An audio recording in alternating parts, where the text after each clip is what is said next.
The following podcast contains naughty language and ridiculous situations. Listener discretion is advised. For many folks, this past week saw the passing of a generation. What I'm referring to is the Kevin Conroy, who's famous for his portrayal of the Crusader, Batman the series. Raven Chow keeps cutting out, so it's a very bad intro. We'll talk about it after we start the show. But yeah, rest in peace, Kevin Conroy, and welcome to Trick or Treat Radio.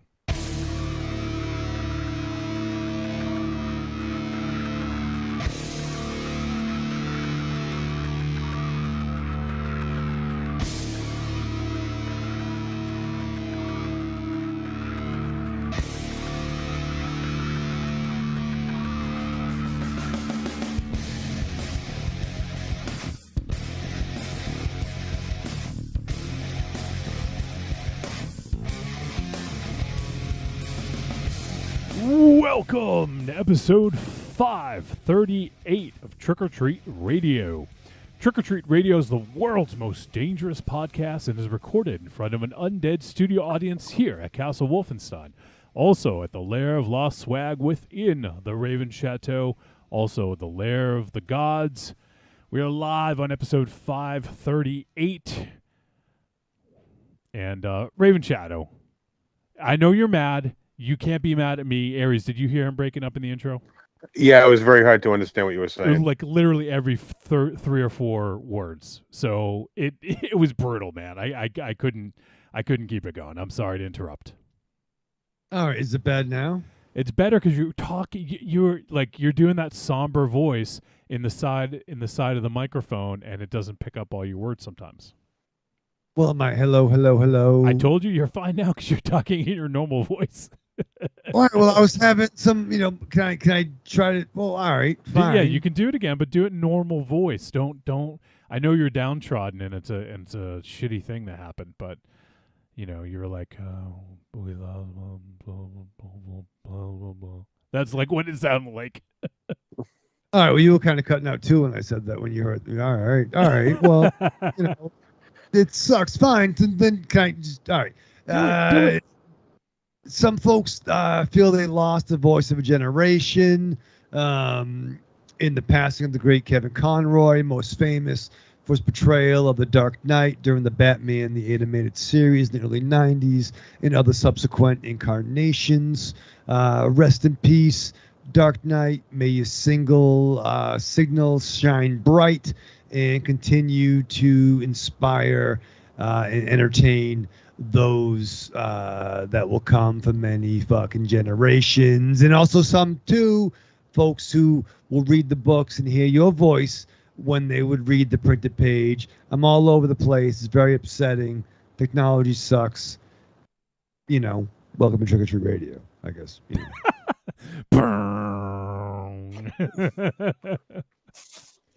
Yes, it is very sad, and it sucks that your thoughts got trampled over in the intro, but glad you had a chance to say them. Well, thank you. It's not how I rehearsed it, but that's fine. Maybe you should have rehearsed it better. Well, no, maybe I don't when I rehearse my rehearse. Of course. Of course.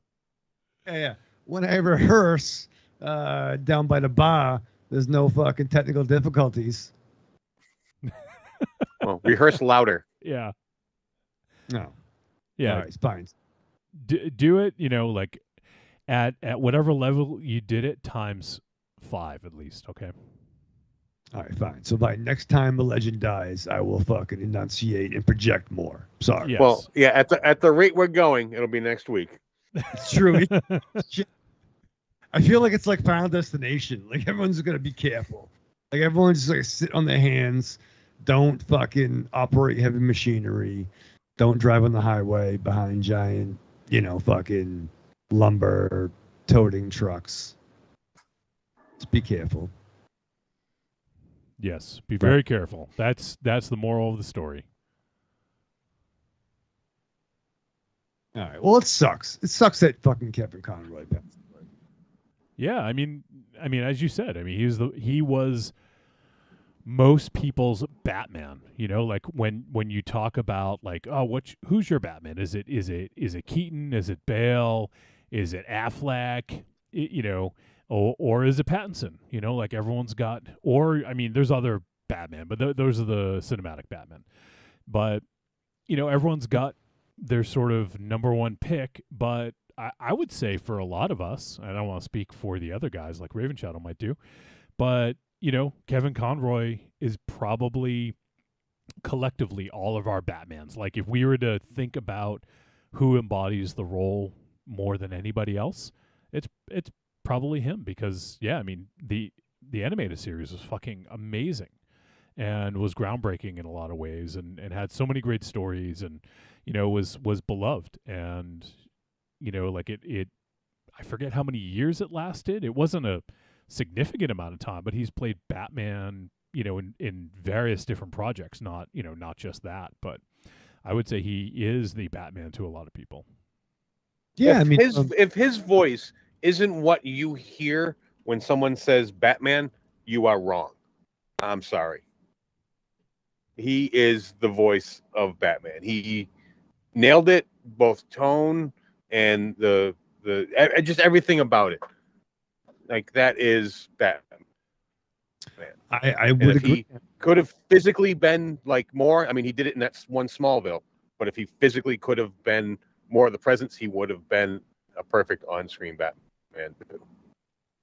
And no, and that's true. I mean, it wasn't Smallville, but it was in the Arrowverse crossover. Oh, that's right. I'm sorry. But still, didn't mean to diss Smallville there. No, it's a long time. But no. But absolutely, he played.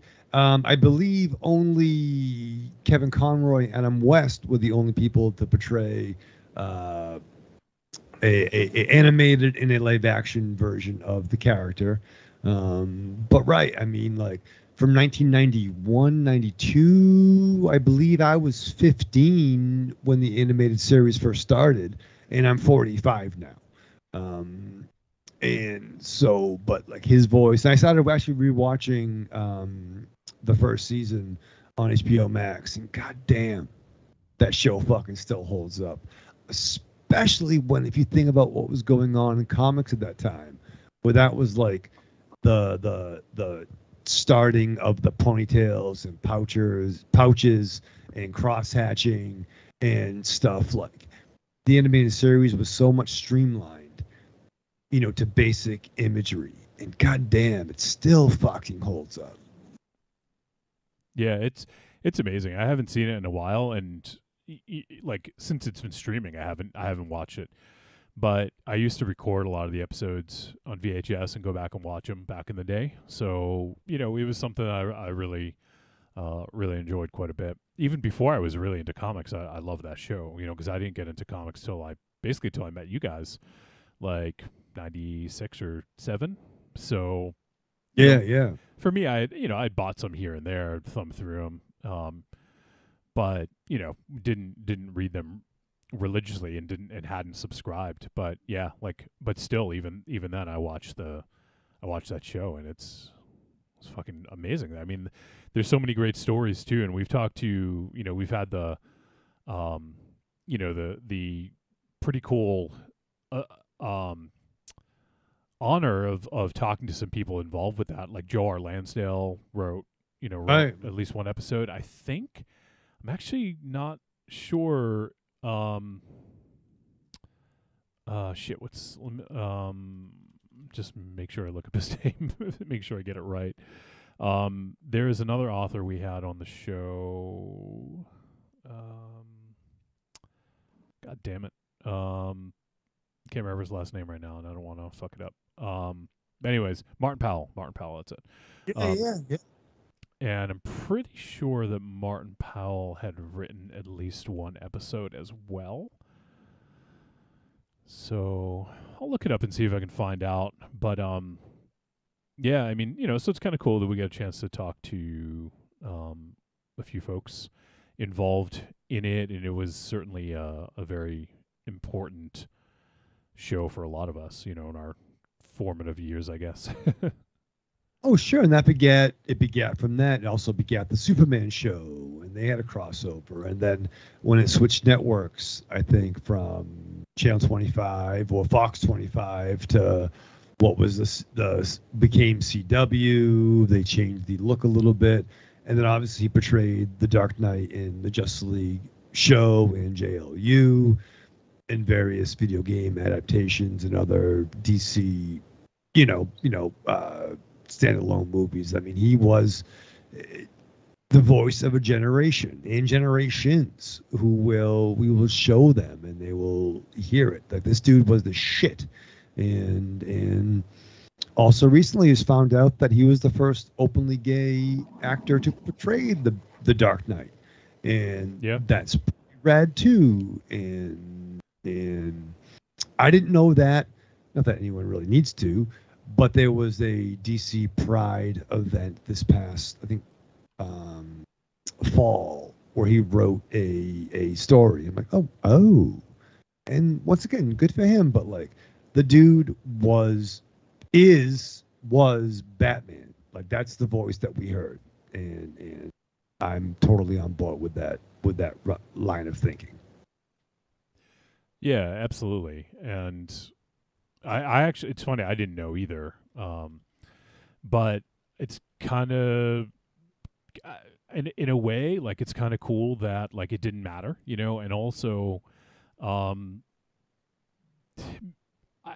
wonder if it sort of was, if it was something that was in public knowledge, back in '92, if people would have thought differently, because back then, I mean, people just approach things significantly differently than we do now, and right. It's now obviously it's no big deal, but I could see it being an issue, and I'm sure for anybody working in, whether it's in Hollywood or anywhere, it could be difficult to sort of navigate that. And I know in hindsight, I've actually read that Sir Alec Guinness and I don't want to get it wrong. There was someone else I read about, and I don't want to get the name wrong, but like Sir Alec Guinness was like bisexual, and there's like a lot of, it's one of those things he couldn't really talk about, because maybe he wouldn't have got a film role or something, So, Right. yeah, so but yeah, I mean, he was a great voice actor, and yeah, it's a shame. I mean, I think he was 66, was it? Not that old, Yeah, but yeah. it was a quick, brief battle with cancer, and he fought like the Cape Crusader would, but unfortunately it didn't work out, and fuck cancer, and it just sucks because I'm sure the dude had a lot more left in the tank for his contributions, and it just, even down to that, I think we talked about before, when he did have that brief cameo in the Arrowverse show, when he walked down the manor steps and just talked, you're like, holy shit, that's the fucking dude, man. That's fucking the Dark Knight. Mm-hmm. Yeah. And that's awesome. And I whenever people say, okay, live action, I struggle a little bit with putting like voice actors there, but the more I think about it, all right, Kevin Conroy, yeah, he's the longest portrayal of Batman and probably the most accurate. Mark Hamill, arguably greatest Joker. You know what I mean? There's so many voice actors, so don't dismiss voice acting as conveying the role, because they did, and their legacy will outlast all of us. So thank you very much, Kevin Conroy. Yeah, absolutely. The voice of a generation, for a lot of us. So he definitely will be missed. And yeah, I mean, the Batman the Animated Series, like, it's funny to think back, it only had 85 episodes, when it seems like something that played throughout like most of my childhood, but it was only 3 years basically. So, but we were so lucky to have it. Like, looking back, like, yeah. even wow, how easy was it to dismiss it? But like, it just we were just very lucky to have it was very nice to have nice things at that time. Yeah. So, but yeah, and obviously he had voiced Batman in a lot of other projects as well, and whether it be some of the DC animated movies, video games, and not only just Batman. I mean, he did a lot of other characters as well. Sure. So, I didn't even know this, but it looks like he played Bruce Wayne in the Batwoman TV series. Did you guys know that? Well, that was the the crossover. Arrowverse thing. Yeah. Oh, okay, yeah. okay. Yeah, Yeah, I'm just he looking played- at his credits. So, okay. And he had like the exoskeleton, almost like in Kingdom Come. Yeah. He was a bad version. So like when they went to the cave, went to the manor, he had like Clark's glass. So basically on that Earth, he had killed Clark and was going rogue, and he turned heel. But and I guess looking back, he kind of looked a little bit skinny. But once again, you don't really notice seeing the dude. But Well, he was always a skinny guy. fair. Yeah. So yeah, it's if there's anyone listening live that has thoughts or if it's something that meant something to you, feel free to if you want to send in a voice message. This probably is the best episode for it. You guys can always send in a voice message or an email to podcast@trickortreatradio.com. And that goes for any old time. It doesn't have to be just, while watching live. But if you want to send something in for the next week or the week after or whatever, it's always welcome. So, yeah, rest in peace to Kevin Conroy. Starting out with a little coffin corner at the beginning of the episode there. It sucks. I don't want that, but I mean, I think we had to acknowledge. I mean, like, I think hell any yeah. fan person has to represent the great Kevin Conroy. Yeah, absolutely. All right, so what are we doing? Oh, yeah, so tonight, let me talk about what we're up to. We're going to be talking about the film Pearl. It is the extraordinary origin story, as it's dubbed on the poster, of the titular character of Pearl from the movie X that we saw earlier this year. So, really excited to talk about this and see what you guys think. It is Ty West, director. He did both films, and they did this one kind of in secret, and they announced it after X had come out. They're like, oh, by the way, we also filmed a prequel while we're at it. So there you go. But now having seen the movie, you can see how they were able to pull that off.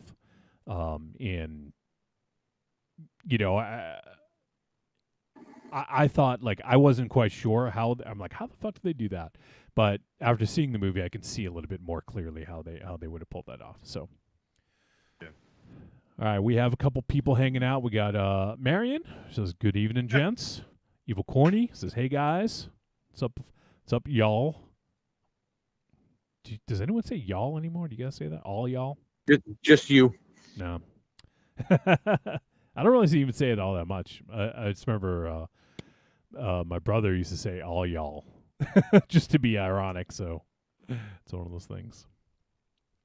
So we will be talking about Pearl later on in the show after the intro here. And then if we have any voice messages, we will play those in the final segment and kind of wrap things up. As of right now, we do not. I don't think we have any voice messages. So if anyone's listening live, you want to get something in, go ahead and send it podcast@trickortreatradio.com.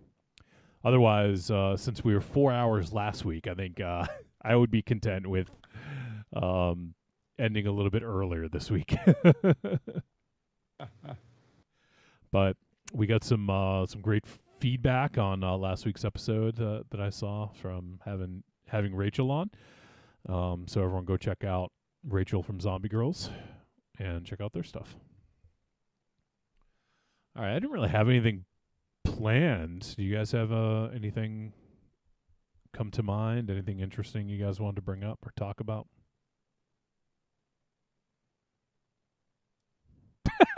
I got nothing. Go, Raven Shadow. Crickets. Ramble on. Crickets. What stuff you like? Burn something down or fucking build something up.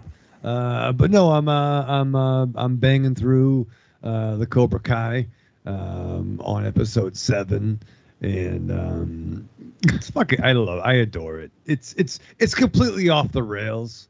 I'm sure folks have already seen it, but now it's totally become like supervillain comic book weirdness, and I adore it a lot. I texted Sly Goth the other day and sent him a picture of some snow because it snowed in New England last night. We had our first snowfall, like WTF, as they say. Oh, it's so sweet. You had your first snowfall.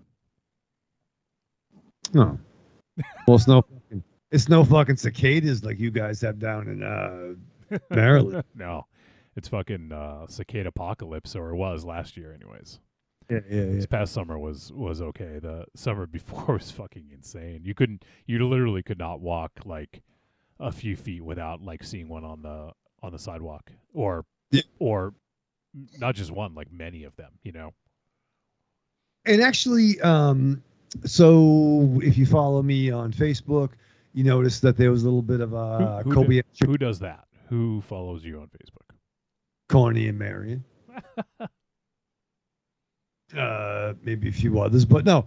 Hung out with Dr. Joey Tron and our buddy Thomas Smythe over the weekend. A little Kobayashi Maru reunion, and we watched some AEW. We showed Tron some AEWs, and then when Tom left, Tron and I watched Master of the Universe, the Dolph Lundgren joint.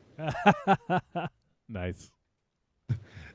On HBO Max. Does not hold up to 45-year-old eyes, even my bad ones. And the question came up, why the fuck would they set that on Earth?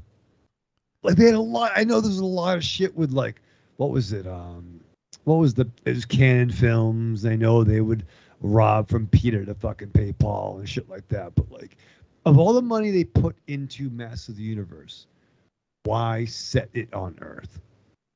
Because they didn't have the money. I guess, but probably right.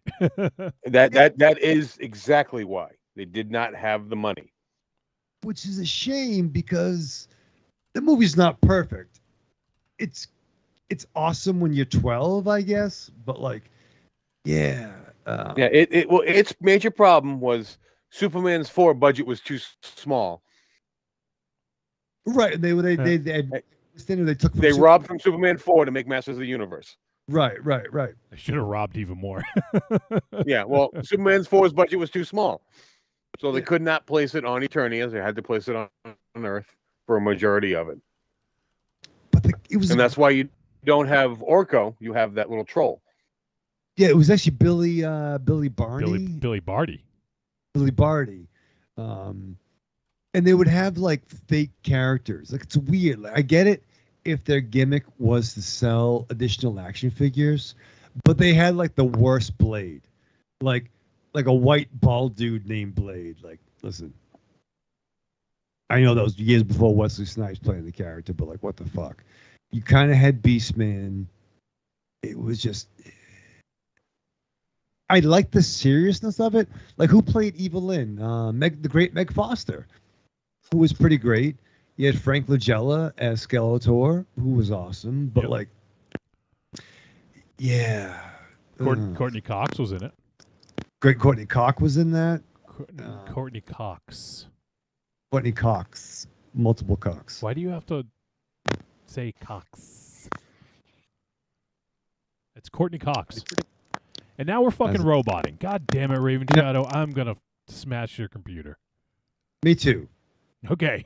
It's settled then. I'm going to open up. I'm hacking into your computer, Raven Shadow.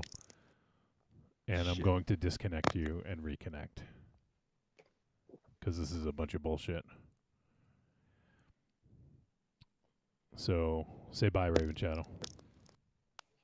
Bye, Raven Shadow.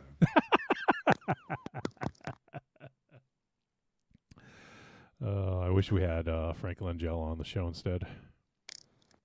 Of course, he had to get his pose in.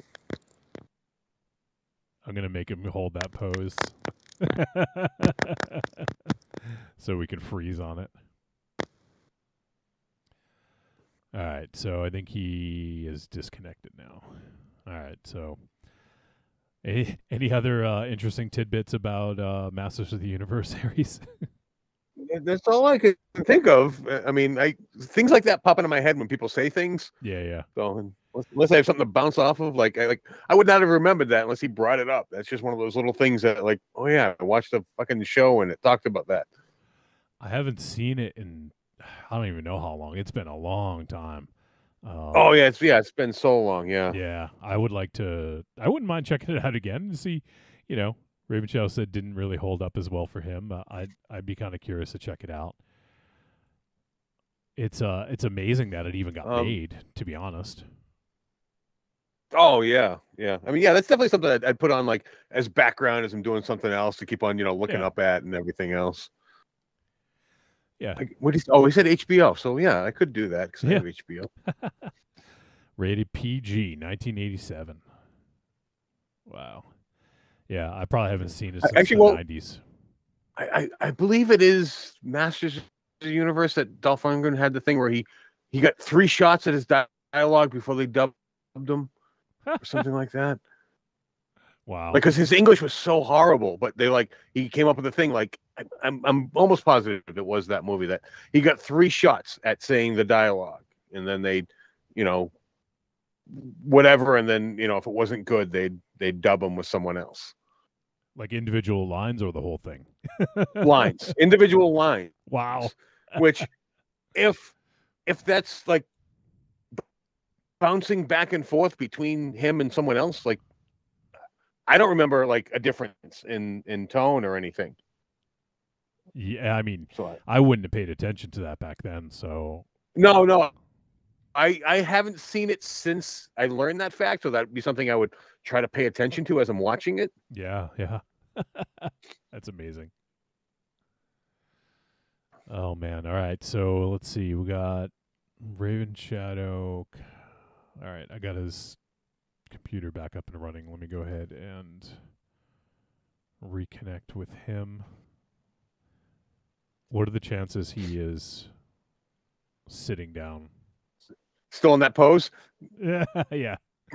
What are the chances are he's still in that room? No, he's out of that room. All right, let's find out. Let's play the game as we connect. Is Raven Shadow in the studio? Oh, he's in the seat. Oh, look at that. Sitting up. Oh, shit. We should have bet something, Aries. Yeah. We both would have lost. We would have figured he was out. I think you're right. Yeah. Neither one of us would have won. Did Ollie make you stay in your chair? We had a vote. You had a vote? Yeah. What was the vote? 1-1. What what were you voting for though? The tiebreaker. Yeah. Chloe came in and she just yelled at us, so we figured we'd stay here. All right, so we have Raven Shadow back. No more roboting. Aries was just regaling us about more Masters of the Universe trivia. Well, yeah. Channeling my inner MZ, I guess. Yeah. He was saying, I mean, the listeners don't need to hear this again, but just to bring you into the conversation, he was saying that Dolph Lundgren had 3 tries to get the line right. If he didn't get it right, they were gonna like overdub his line, and they did that for like individual lines. So if he got one line wrong, they would overdub it, but it was someone else. Did you notice anything with the voice? Hearing that, could you tell a difference at all? I'm trying to think. I mean, we were up till about 3 a.m. So we probably. Well, and I'm guessing you were drinking. He might have had a few. You were probably smoking. So yeah, so like Tron does not indulge when he's around me. Okay, but like, yeah,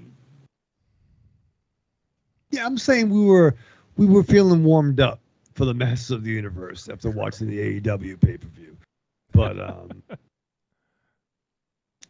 yeah, a lot of laser guns. There was that one villain with like the long white hair and like also to a dress. he was like, it was just very weird. Oh, Man, the big-headed guy. yeah, right? he's like, he's like, kill them, get the heroes. I like that Man at Arms had a mustache. Tila was good. And once again, there's a lot of things it did well for its time. It was dark. They went in. It just sucks. Like, and I'm not gonna die in the when we talked about this in the Kevin Smith Netflix stuff. Like, I'm not gonna die in the massive universe hill, but like, there's a lot of stuff there they could do. I would love to see a reboot of that, but to go all in, make it be like crazy Buck Rogers, and have it be lean into some of the homoeroticism of He-Man. Whoa, what? That's fun. Why is there homoeroticism in He-Man? There's a lot of that in He-Man, like, which is fun. That's fun. You know what I mean? Lean into it. Lean into that kind of space opera of stuff in a galaxy far, far away. I don't think that would play in a live action. I have fun with it, man. Like, there's a lot of it's absurd. I would love like Flash Gordon meets Adam West 66 meets some, Star Wars. Like, have fun with it. Yeah, that doesn't play nowadays, though, is the problem. Well, they haven't made it right yet. Yeah, well, because it doesn't work nowadays. That worked because it was back then. But it didn't quite work in 87 when they tried. Right? No, it didn't. Yes. Because that was much further past 66 Batman and 1980 Flash Gordon. I just think there's a lot of camp in He-Man. I mean, like, even down to characters' names. Like, He-Man, not the best name in the world. There's the skunk. What's his name? Stinkor. Okay. Who's the guy that's the beast? Beastman. I'm so glad they settled on Merman over his original name, which was originally called Seaman. Very much. What's wrong with Well, that? I mean, if memory serves, there is like a Fisto or something to that effect. There is Fisto, Fisto, who has a a big, like, Raleigh Fingers mustache with a beard, and there is a line in like one of the old comics they would. And once again, He-Man was great because I love when they would package figures with comics. But there was one line from one of the coloring books, something where he's like, "Oh, He-Man, I tried to fist them, but I couldn't fist them all." He's like, "Don't worry, Fisto, we'll get you there." Like, I mean, come on, put that in a drag show. That'd be outrageous. Well, Fisto. unless you're in Texas, because they're trying to make drag shows illegal. Of all the things in Texas. And well, insane. you know what? And I believe you're answering your own question as to why there were so many random obscure characters in the movie, because they didn't want to double down on Stinko and Fisto and Beastman and all that, because they weren't trying to have the camp. They were trying to make it somewhat of a serious movie. Which is fair. I mean, that's totally, and they did. I mean, think about that. They made. I mean, Transformers the movie was darker than the show. They had the famous line where Ultra Magnus said "shit," and it was darker, and they killed off, a whole bunch of G1 characters early on. They did go dark in the '80s with some of our childhood favorites, which was and they regretted it though, because they. Finance? No, because after Transformers, they switched the ending of G.I. Joe to have Duke live. True, right. Based on They should have changed fucking Optimus Prime living. Oh wait, that was before. That was a year before, right? 86. Yeah, well, that's the thing. They killed off Optimus Prime, and everyone lost their shit. So like, we can't kill off Duke. Yeah. All right. So he took a snake to the heart. No, he's in a coma. He's okay. Yeah. I'm not a doctor. I really watch them on TV, but I don't think when you get impaled in the heart by a serpent, you go into a coma. I think there's most massive blood loss and death. And there was the great audio from the Sky Striker.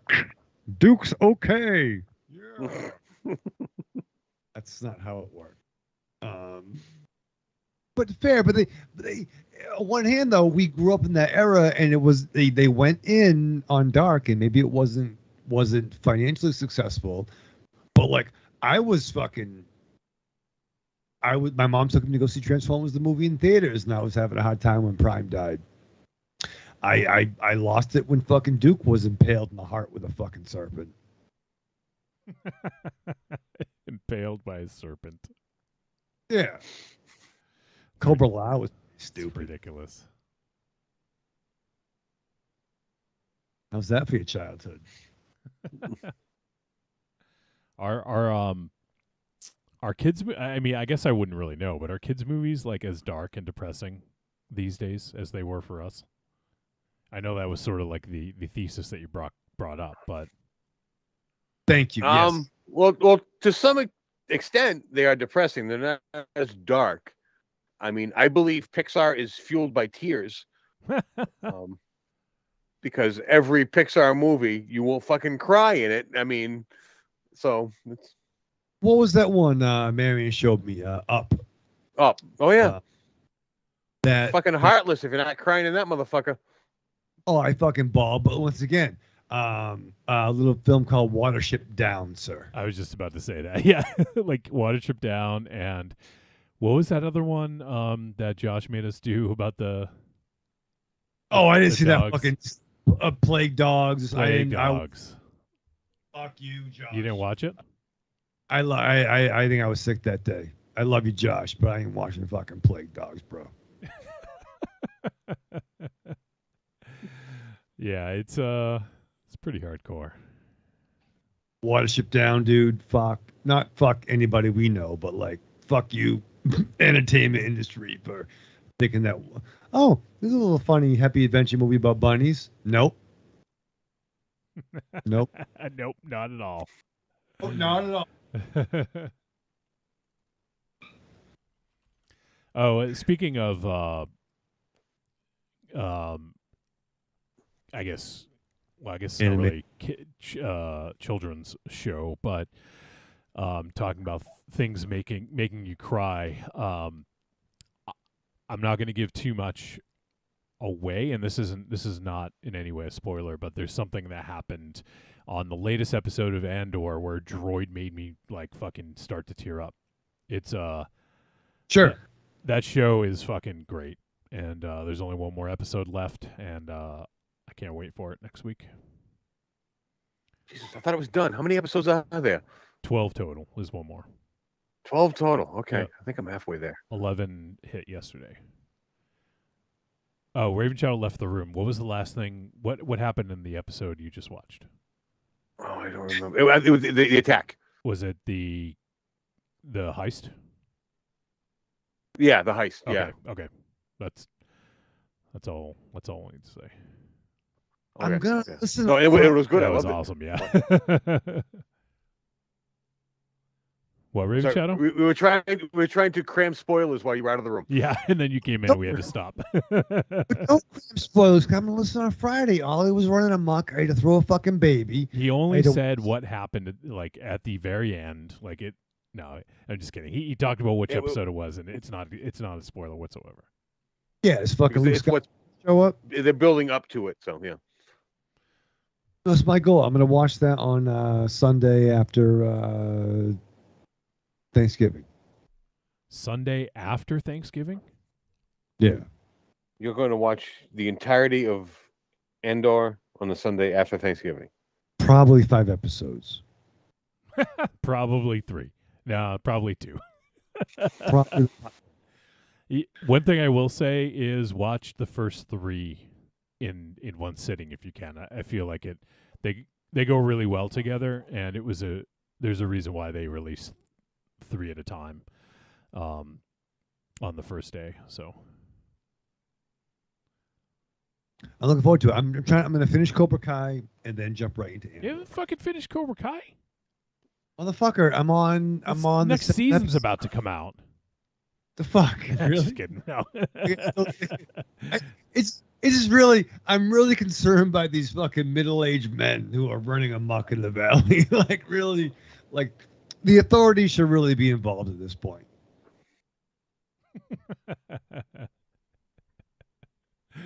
It's it's a fucking show, all right? I love it. Don't get me wrong, I love it. I'm doing katas. Katas? Doing Carters. Katas. Jim Cotta. I love remake that movie, Jim Cotta. But no, like you do the whole Takata. I was in Taekwondo for like 3 weeks, and that's the. Are you teaching yourself Yeah, karate what the from fuck? watching a show? Yeah. Yeah? Takata and Fueg. I was playing a lot of kung fu on my Switch. I don't know, but no. The fucking stance, the buffalo stance. What's that? What do. you do the buffalo stance? I do that with the ladies. Show us right now. Hop Yeah. up on that couch. Come on, let's see it. I can't. I'll pull something out to fucking restart my fucking. No. Take the headphones off. Hop up on that couch. Show us the buffalo. Give the people that. Yeah, there you go. People that are actually watching. Give the something to watch people what for. they want. That is. Are you serious? That is all that is. I never saw a buffalo before. Are you making up buffalo stance? Yeah. Are you making up your own terms? I don't know what the buffalo. Show me with the buffalo. Can you? I don't know what it is. Show me where the buffalo touched you.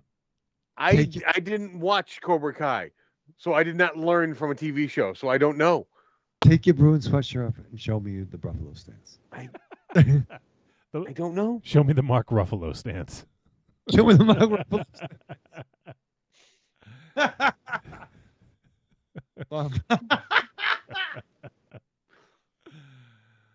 Oh shit! Happy Thanksgiving. You learned nothing from this show, have you? Why are you I don't even think- watching it? I don't think anyone's learned anything from this show. You claimed you were practicing watching it. No, Cobra Kai. No, our Yes. show. Oh, Yes, Cobra Kai. yeah, What no. did you learn from watching Cobra Kai? I learned about watching you. Get in the used car business. I love Chosen's Killer. I love it's so good. I know I'm behind, but Chosen's on killer? episode- Who killed him? Shit! Spoiler alert. Are you spoiling shit? No, you get mad at us. He said Chosen's killer. That's an '80s term. I love the actor who portrays the character Chosen. I love his dynamic with Johnny in particular. That makes me smile. Okay. Yeah, because Aries will not be happy if you spoil something. Oh no, he's ahead of me. I'm not ahead of you. I think I stopped at 3. No, because it started getting too weird. It's not what it was.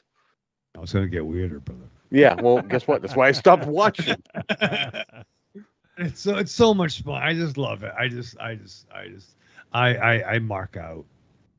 I do a little dance. I do a buffalo dance. Who are your favorite characters Let's do- besides the obvious? Then Johnny and Daniel-san and Chosen. Right. Uh, Of the kids, who do you like? I think I'm too old to say that.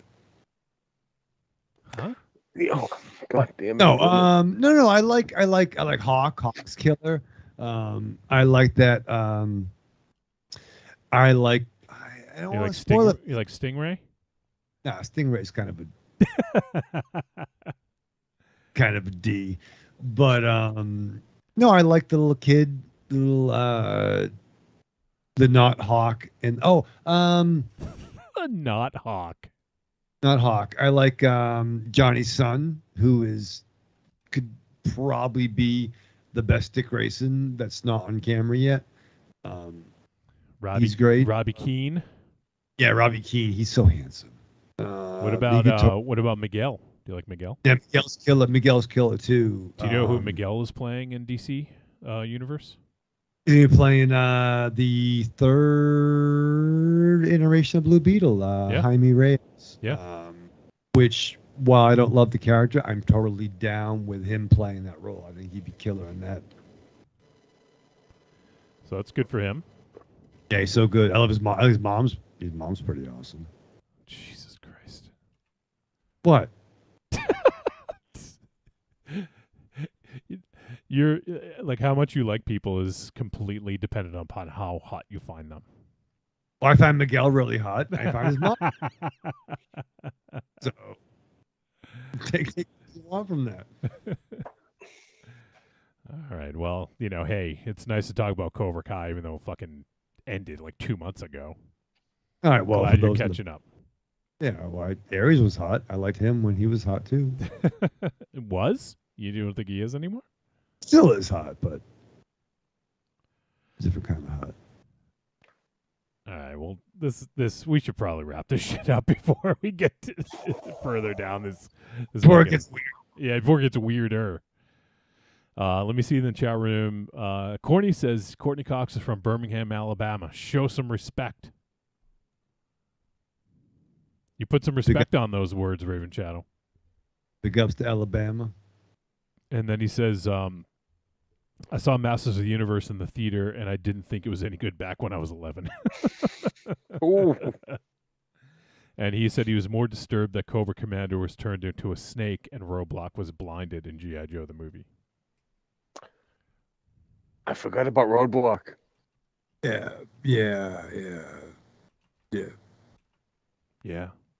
It was a big push for Roadblock. And he got better. But yeah, I think, I was once a man. Yeah, that was stupid. All right, well, let's see. I don't know. I'm probably going to watch some TV. I'm off after tomorrow. I'm off for next week, so we'll see. Maybe I'll catch up on some other stuff. Still want to check out Sandman. Haven't seen that yet. Yes. So I gave you shit for being behind, but I'm also behind a lot of stuff. So, but you haven't seen Sandman either, so. No, I'm on. Last one I watched was her Black Wings was a Danzig song. It was the one that Death showed up in the park. I haven't seen it yet, so great, thanks.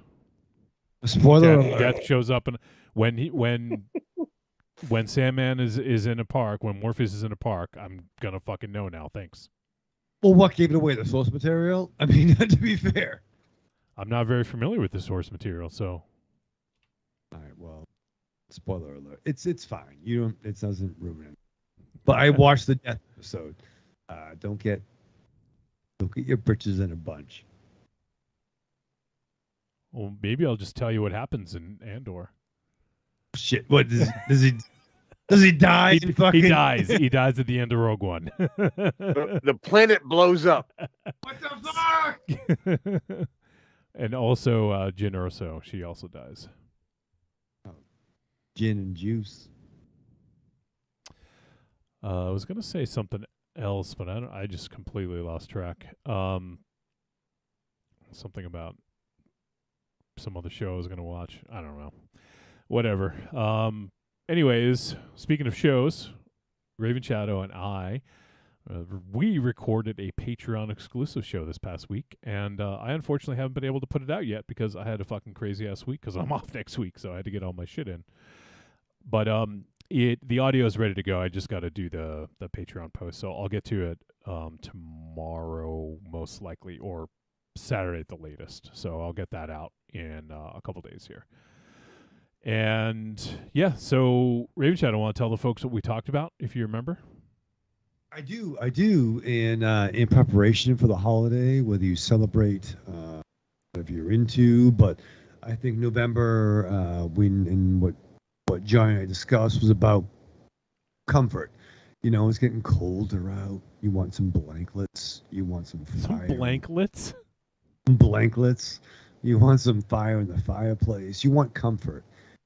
Maybe that comfort food is macaroni and cheese. Maybe it's, something involving sauces. But we discussed our favorite comfort forms of entertainment. whether it's the reading kind of media, the listening media, the viewing media, but comfort entertainment, right? Comfort food. That's so much, because that's so much easier than saying comics, music, and movies. What I say. The reading medium, the moving Lots of- picture medium. Yeah, like the talkies, Yeah, talkies are gonna ruin pictures. the film strips. Yeah, so we did record that, and it was a lot of fun. And we talked about some of our sort of comfort stuff, comfort media, the things that we kind of go back to every now and then. Some things that make us feel right at home. November is about comfort in terms of food, family, or maybe those things make you uncomfortable. I don't know, but regardless, we did a whole topic about it, so you guys can check it out. It'll be on the feed in a day or two. And Corny says The Sound of Her Wings, and he says it's the name of that episode and issue, Raven Shadow. Yes, thank you, Corny. Oh, another fucking spoiler. Great. No, just kidding. What the? Just kidding. I wonder if they're like, because like all these big movies are coming out, like in theaters, like we had Black Adam recently, and obviously we had Wakanda Forever just came out. I wonder if now that they're making bank, I wonder if they're going to still release them early for streaming, or if they're back to like the old sort of method of, waiting 4 to 6 months or something, It'd be interesting to see. I guess what I'm saying is I wouldn't mind if some of those came out for like holiday time,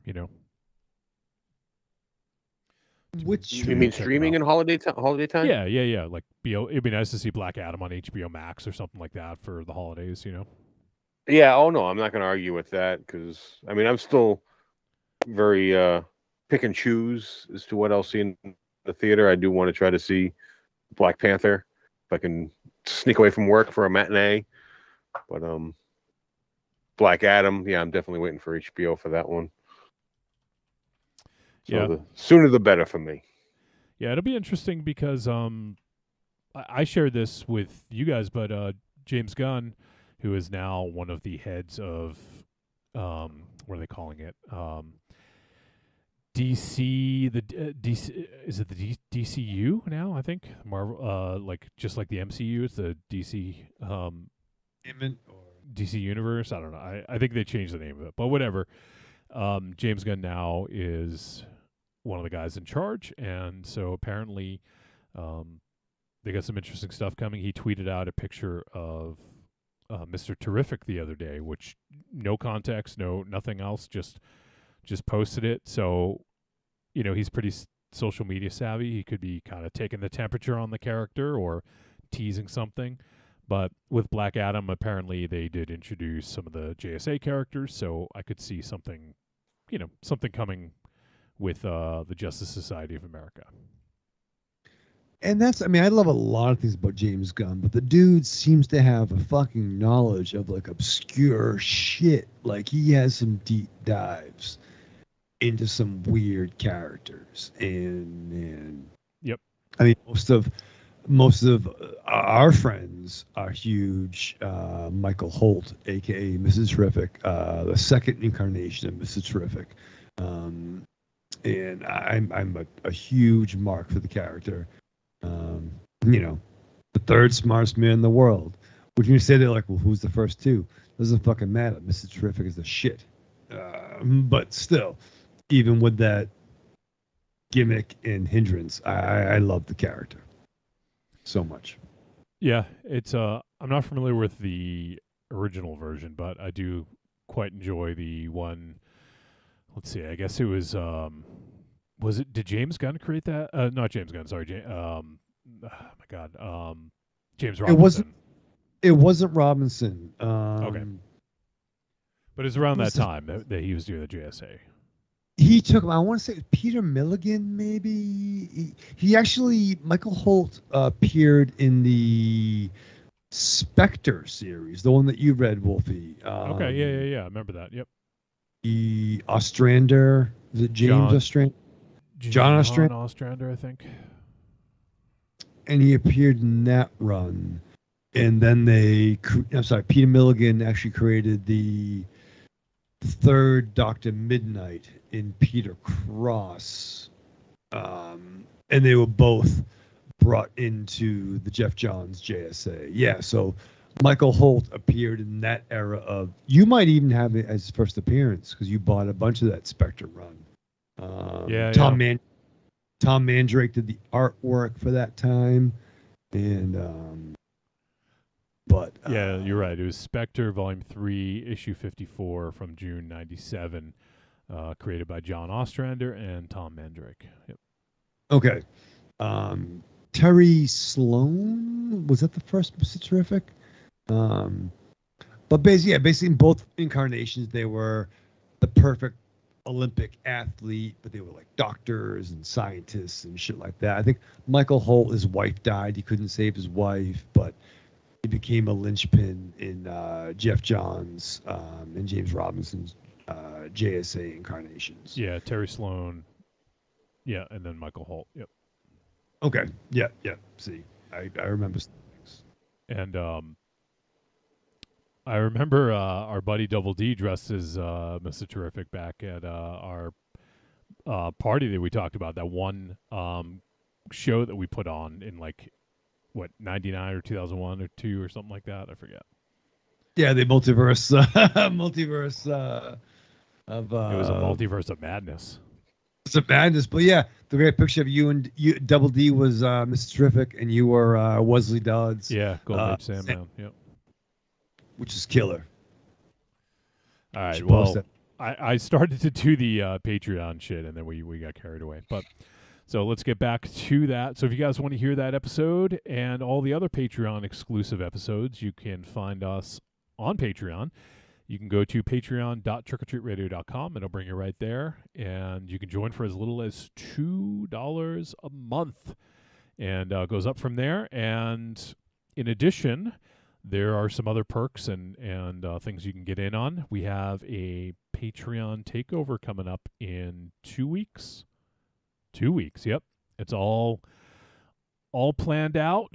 On December 1st, we'll have our next Patreon takeover. So we'll talk about that next week. But getting back to those and looking forward to diving in to see what everyone has in store for us. So if you guys want to get in on that, check out patreon.trickortreatradio.com and consider supporting us through there. And let's see. The other ways you can support is go to trickortreatradio.com and scroll down on the front page. You're going to see an Amazon logo. Click it. It's going to bring you to Amazon. It's going to input our affiliate link. Black Friday is just around the corner. You know, we got Small Business Saturday. We got Cyber Monday. We need something else for that Sunday. What would you call that Sunday in between, Raven Shadow? Sunday, Bloody Sunday.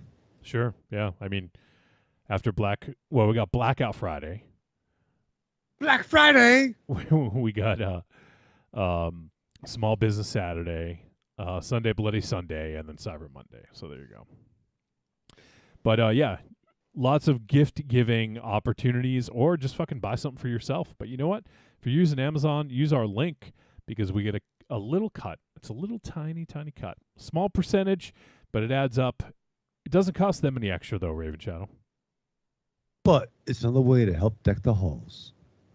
Ooh. Do we want to dick the halls though?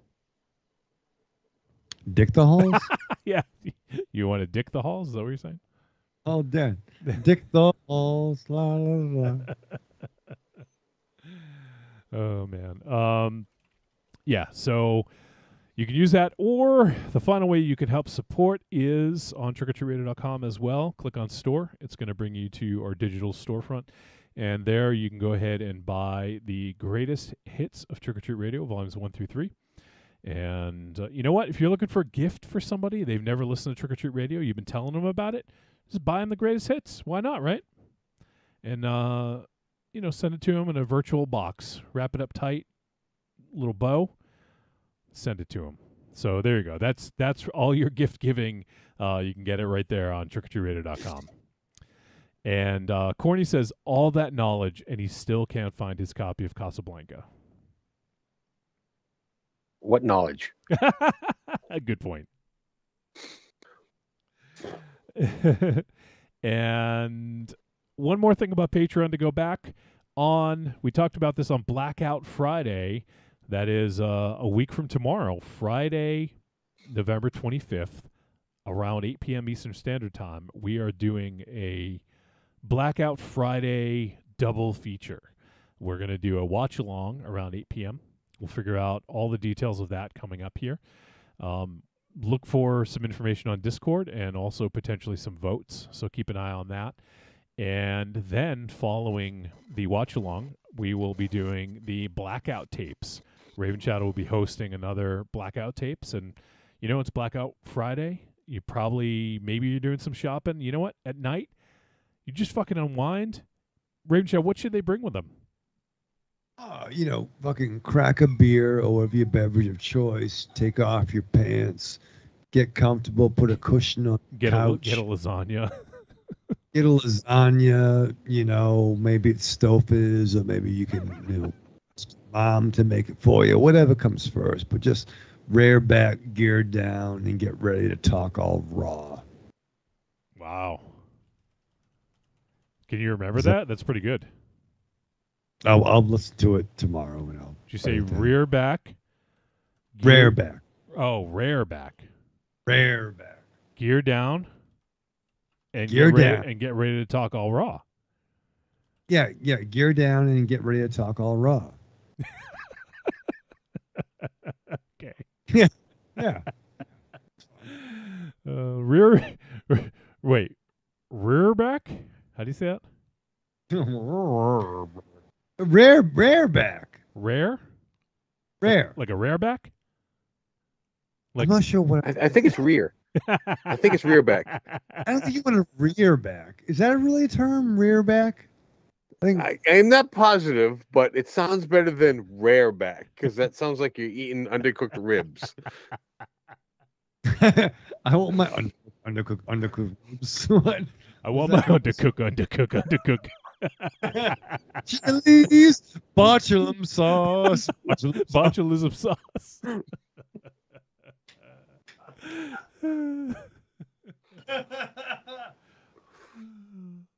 So rear. Rear. Probably rear back. Yeah. I got an accent. To raise upright. To breed. Yeah.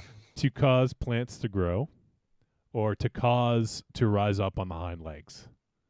See, all that can happen during the blackout tapes. You can breed, you can grow things, you can relax. It's all like they'll be. What do you do when you rear back? Is that like you're getting ready? You're like cocking your own gun? Is that kind of what you're doing? Is that what it's supposed to be? Well, if it's breeding, I don't think you're cocking your own gun. Honey, come here. Oh my god! Honey, cock my gun.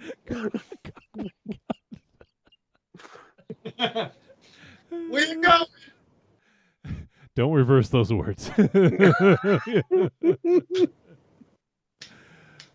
So we're talking to rise up on the hind legs. You're gonna rear back, like to get a head start, to get some forward momentum. Is that kind of what's going on? Yeah, you want to jockey the position, like in a grapple-like manner. We go from last week with Rachel, we're actually kind of like fun show, and then to this. Yeah, stop listening right now. Listen to last week. Yeah. I'm betting it's for the zombie girls. All right. So that's yeah, let's fucking end this. So Raven Shadow, you sit down to watch Pearl. What do you do to prepare for this movie?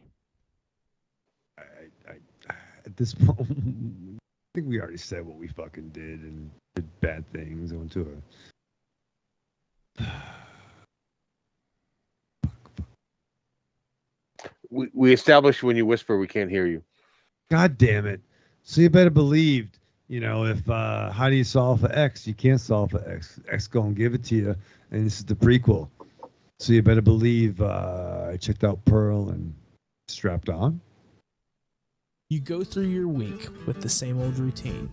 What you really want is some blood and thunder in your life. Well, friend, you found it. The Cromcast is an adventurous journey through the history of two-fisted pulp stories With your host, John, Josh, and Luke. we have action, horror, An adventure, all through the lens of pulp luminary Robert E. Howard. Don't just stay in your ordinary life. find your pulp life at thecromcast.blogspot.com. The Cromcast, The Cromcast. The Cromcast! a podcast for the barbarian at heart. I'm Mike Allred. For the gidgiest listening experience, you got to check out Trick or Treat Radio. The following message is a paid advertisement for the Cult of Muscle podcast. The Cult of Muscle. You're either in it or you're dead. It's the dawning of a new age. The halls of Valhalla have been shuttered. The heroes of yore have either retreated to the shadows or taken to capering for the amusement of the small folk. Their past glories a distant memory. The barbells have been torn from their once puma-strong grips. The beards shorn from their square jaws, only to be transplanted onto flannel-clad, puny weaklings with fingers barely powerful enough to strum a ukulele. The time has come, my brothers, to restore order from the chaos. No longer will our heroes be forgotten. No longer will their great deeds be viewed through a foggy lens of irony. Hear now our rallying cry as we scream it from the mountaintops, as we bellow it from iTunes and Libsyn and Facebook. It's time to join the cult, my brothers. So don your cloaks and enter the Cult of Muscle. I could be standing outside a woman's prison in a fistful of 50s and a bouquet of dildos, and no woman would come near me. Did you say a bouquet of dildos?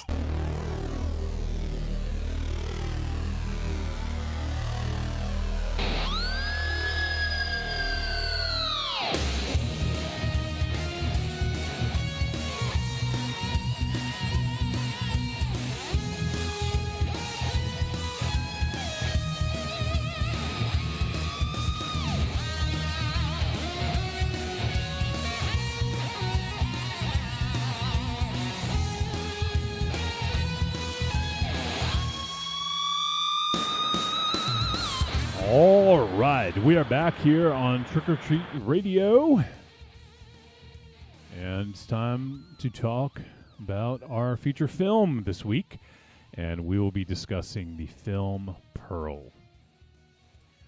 You like that, Aries? No dead air this week. I was quick.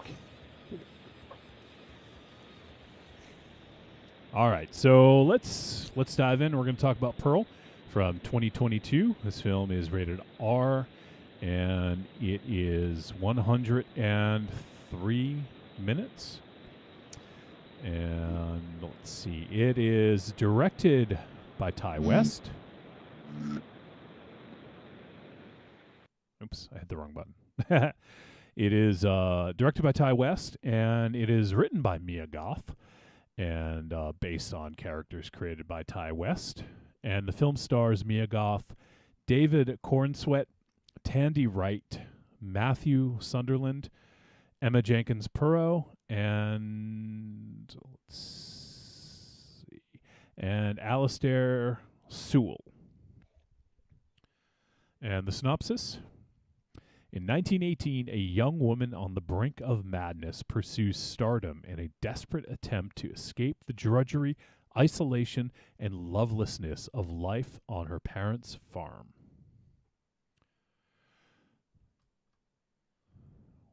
I got all that done, and he's still not there. I can't say I'm surprised. That's what happens when you hurry back. Yeah, exactly. He's probably counting on at least another couple minutes. So as we mentioned, this is the prequel to X, which came out earlier this year. And it was just sort of like announced that when X came out, they're like, oh, by the way, we also filmed a prequel, and it'll be out in a few months. So that was a big surprise to a lot of folks. And so X takes place in 1979, and this being 1918. It's actually kind of cool the way they did them, because there's a very clear style difference between the two films that I'm sure we'll get a little bit more into. But, X felt more like Texas Chainsaw Massacre, and this felt more like sort of like the golden age of cinema, very colorful and,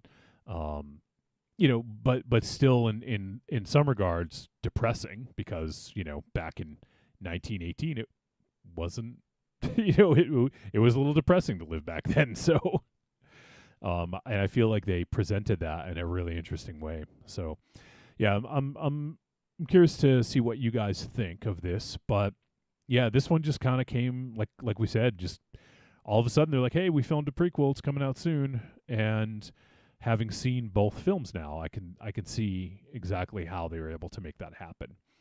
There are some similarities in the sets used and all that. So it definitely made sense that they were able to make that happen. And interestingly enough, this one was written by Mia Goth, who is the star as well. So I thought that was kind of interesting that the first film, X, was written by Ty West, and this one was written by Mia Goth.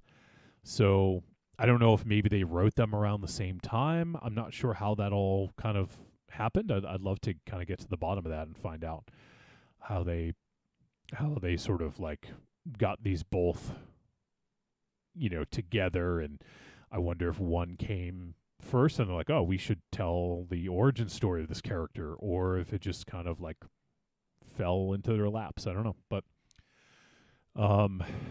now Raven Shadow's back. I've killed some time. Now we can start talking about this. I'm sorry. Like, Ollie was running amok downstairs. Well, maybe you shouldn't go downstairs. We're back. We're ready. I'm excited. He's running amok, huh? You weren't running amok with a cigarette? No, I put it out a while ago, but we wouldn't come upstairs. Yeah, he's trying to tell you to quit smoking. He's not the only one. All right, so let's talk about Pearl. So I guess the first thing we can discuss about this is clearly the setting, and this took place in 1918, as mentioned, whereas X took place in 1979. So we have a difference of let's see, is my math difference of, is it 51 years? Oh my God, I can't do math when I have three screens in front of me. I just blanked out. No, it's so 61 years difference, which in this case, do you guys recall, do we know how old Pearl was in this? She was married, so I'm guessing pretty young, 19, maybe 20, maybe even 18. Given about the time frame of this movie, I would have to guess she's like 18 or 19. Just yeah. Because that was about the age where young women were married off. Yeah, and it wasn't, necessarily their choice. They were just marrying age. This gentleman is the marrying age. You guys are married. Yeah.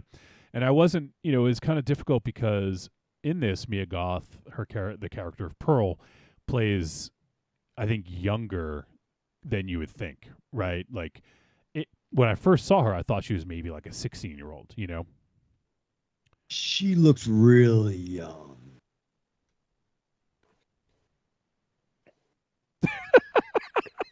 Yeah, she definitely portrays. It comes across very well.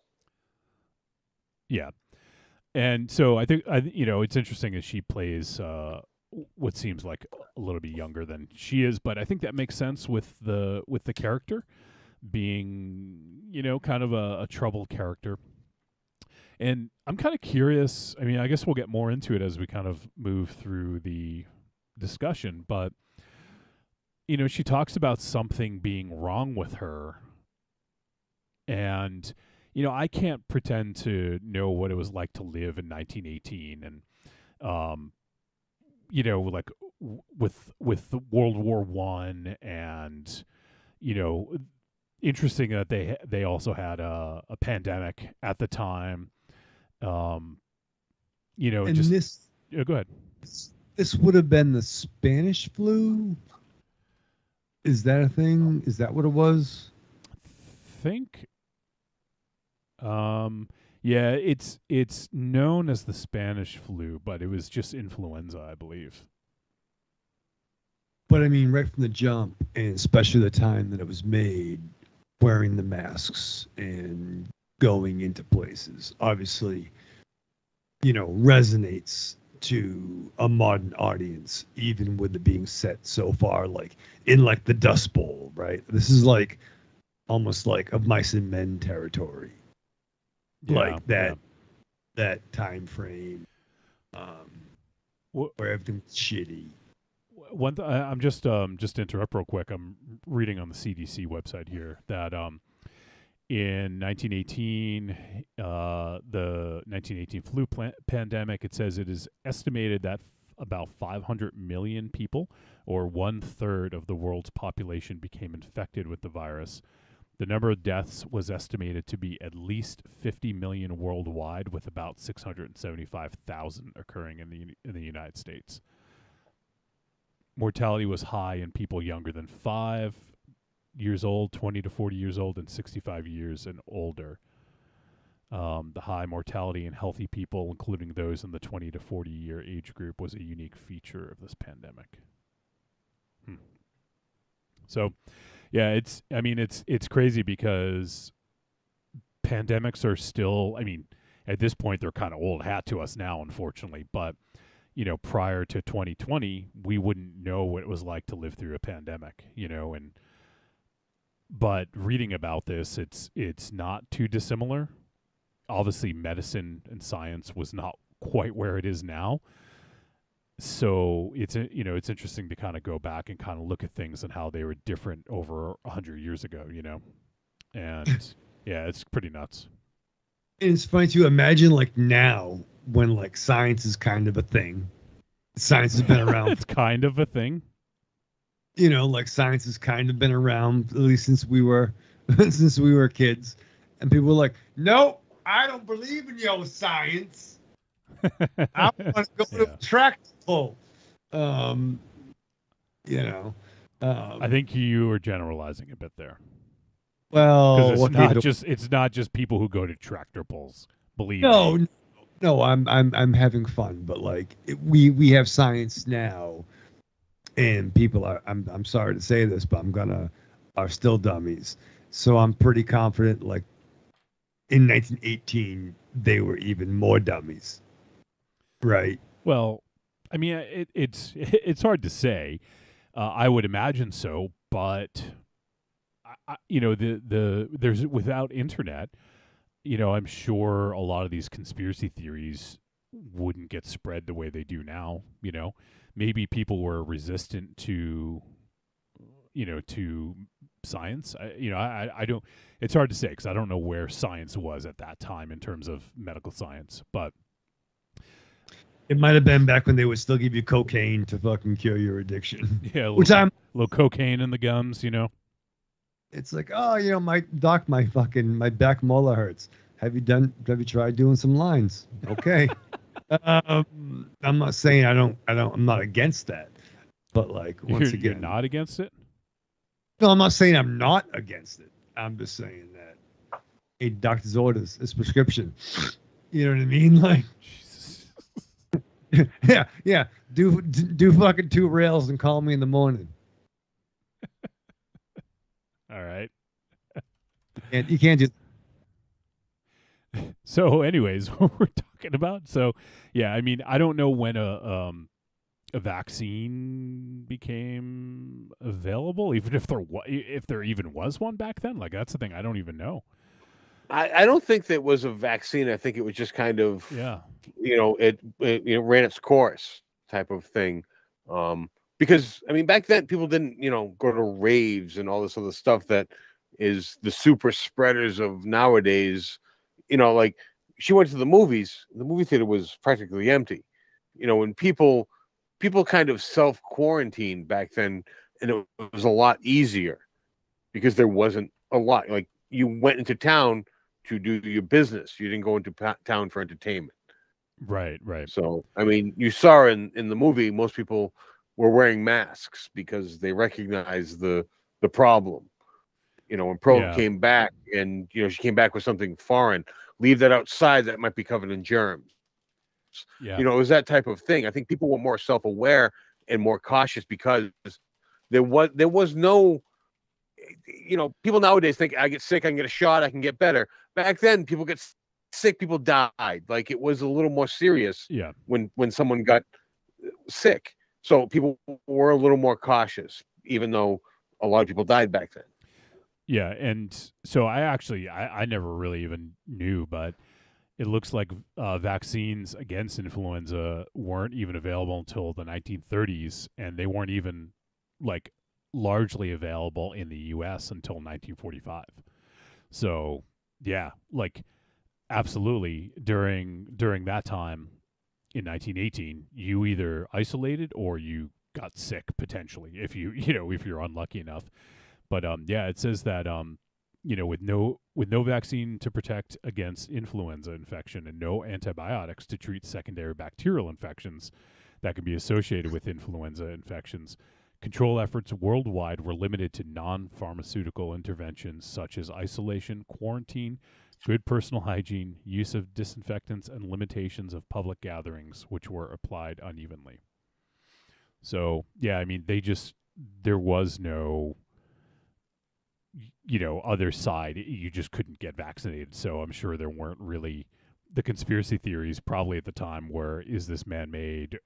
Like, I don't even know if they even had that thought back then, but yeah, it's just interesting to kind of put yourself in a different time and wonder what that was like. Yeah. And Marion said, they didn't even have penicillin yet. So yeah, well, I'm sure probably back then a lot of the thought process was witchcraft and that sort of thing. Yeah, more natural sort of remedies. Well, I'm not talking remedies. I'm talking about like the cause of it. Oh, the cause. I got you. Okay, yeah. Like we have, the conspiracy theories online, with, man-made and, whatever else. Back then it was, a witch did it type of thing, I'm sure. The laboratory called the Coronavirus Institute. Yeah. I wonder where it started. Oh. Yeah. I wonder how they found Doc Brown. He had the truck that said Doc Brown Industries on it. That's how the... Yeah, so looks like in 1928, I think someone... Scottish physician Alexander Fleming was the first to show that penicillin had antibacterial properties. And yeah, so it was in, I guess, September 1928. So still, in 1918, they were 10 years away from penicillin. So that was Dr. John Flem. Yeah, it's true. Phlegm. Phlegm. So yeah, I mean, it was a very interesting time, and it's interesting to see how it mirrors, somewhat what we're going through. And it was just over 100 years prior is where this was set. So, but yeah, so the thing about Pearl is, she's growing up on this farm with a very angry mother, which we find out a little bit later on as to maybe why she's so angry. But, I imagine it's just a product of the time, living through that. And, like, I'm sure things weren't great in just in general, you know. And I mean, it was before the Great Depression, but I'm trying to think of like where the world was, you know, aside from the war. Um, where let's see, I'm gonna look up some stuff here real quick, but yeah, so it was a very interesting time to put this at, and it's hard for us to really put ourselves in Pearl's shoes and in really understand what was going on, but it's hard not to sympathize with her, at least, about wanting to get off the fucking farm, right? Oh yeah, well, yeah, go ahead. Oh, I was just say, like, even from us being from a New England perspective, but like looking back to what it was like to be, Jesus Christ, even I can't even fathom, but like a woman in modern days, let alone a young woman in that time frame in the Dust Bowl, wherever they were from. Her husband, like, once she might have made at most maybe she was 18. But that was when, like, you would get married and like, oh, I can't be fucking 15 and alone. You know what I mean? Like, you got married very young, and she was portrayed as a very young character. And her husband goes off to war, and she's stuck with her parents. Her father, who is succumbed to the disease, and her very Germanic mother trying to keep the farm running. How do you do that? Sorry, go ahead, Aries, please. Oh no, I'm sorry. Yeah, that's. I mean, I lost my train of thought. I apologize. I got nothing. Sorry. Hopefully it'll come back. But yeah, you know, she's not in a very advantageous situation. She is more or less like has to take care of the father, take care of the farm. You know, the mother kind of also takes care of the father, but also like cooks and does stuff around the house. So Pearl is, you know, as a 18-year-old girl or however old she was, the responsibility falls on her, and she's doing so much, and she doesn't really get a chance to have dreams or be you know, a teenager or a kid. You know, she just has to grow up and take care of the family, and then all of a sudden, like, everything will become hers, and she never will have been able to like live out a dream or try something, you know. And I mean, I think we can all relate to that in some form. I mean, maybe we haven't lived out all of our dreams, but at least, you know, I think that we've had the opportunity to try things, you know, and we haven't been in a situation where we feel stuck and having to, you know, take over a family legacy or farm in this case. So yeah, it's really interesting to just to see all the pressure that kind of falls on her. So, but the one interesting thing I'm kind of I want to get at, I'm kind of curious if you guys have thoughts, is what made her the way she was. Like, so clearly, if you've seen X, you know Pearl has some issues. Coming in, you know that she never really was able to live her dream. You know, and also she never got off the farm, really. You know, these are a couple things. And we also know that she has no problem killing people, animals, or things. You know, that's sort of what we know coming into this. But it's different to see it happen when she's significantly younger and really just exhibits zero regret or, you know, or even like guilt in doing anything that she's done, you know, like killing that chicken at the beginning. Like, that was, you know, obviously that's pretty rough for anyone to watch, but it was a goose, sir. Oh, sorry, goose. The golden goose. You know, but that she had no, like, you could tell there's just zero like regret or guilt or anything going on behind her eyes when that happened, you know. I think it's explained as the movie progresses. Yeah. Okay. Maybe I didn't pick up on it the way you guys did. I mean, I don't think it's just like all of a sudden it's like boom, oh, there it is. Like it is something like it is like I think she's born a certain way, and because of the hand she was dealt, it's just she got steered in that direction. Like if things went a different way, she probably would have been okay, but because things went that way, yep, she's this person. Like it is, part nature, part not necessarily nurture, but yeah. as far as that aspect of it, I'm using that term very loosely, the nurture aspect of it. Yeah. But it is, I think it is a little bit of both in her upbringing. Yeah, I think that's a good point, and because we do sort of talk nature versus nurture, but I guess in a way when it's kind of both, like you're dealt a really shitty hand, right? And I'm going to borrow a little bit from something E.F. Contentment wrote with this synopsis from the picture. Like, it seemed like that Pearl would anything that came into her territory, she felt was, open for business, so to speak. So, like when the goose came in, and there was it's a movie, but it was a pretty graphic scene when she killed the goose and then fed it to the alligator or crocodile. I'm not sure the difference. I think one might say after a while, but she had a darkness to her, which might be unusual to. Typically, that kind of behavior is your like white Caucasian male is the one that would become a serial killer or that would hurt animals. That's kind of like what are some of the tropes of becoming a serial killer?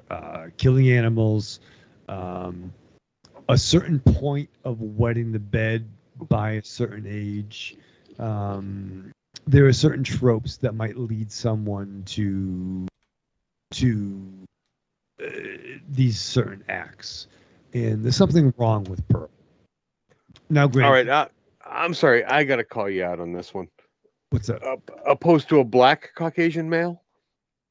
But no, most serial killers are white Caucasian, and it's also a very much but opposed to a black Caucasian. Oh, what? White Caucasian versus black Caucasian. All right, well, fair. All right, fair. All right. I didn't understand it at first, so that like it sunk in. I was like, oh, I get it. All right, well, fair. All right, fair. It's not like a black Vulcan. All right, fair. There are black Vulcans. No, I know. All right, but yeah, I guess white Caucasian would be the same thing. All right, I defer. Okay, are you okay? I'm sorry. No, I'm agreeing with you. I'm agreeing with you. But it's like a white person thing. It's kind of weird. This level of weirdness is like a white dude thing, right? What gave it away? The history, or the patriarchal society, maybe. No. But I'm with you. I'm with you. All right, fair. Like a white Caucasian, right? All right, sure. But like, right, certain things that lead to certain behavior, the hurting of animals, these certain tropes that lead to, okay, if you fit this I don't know, criteria is the right word, or quite habits, you might have a fucking problem in real life.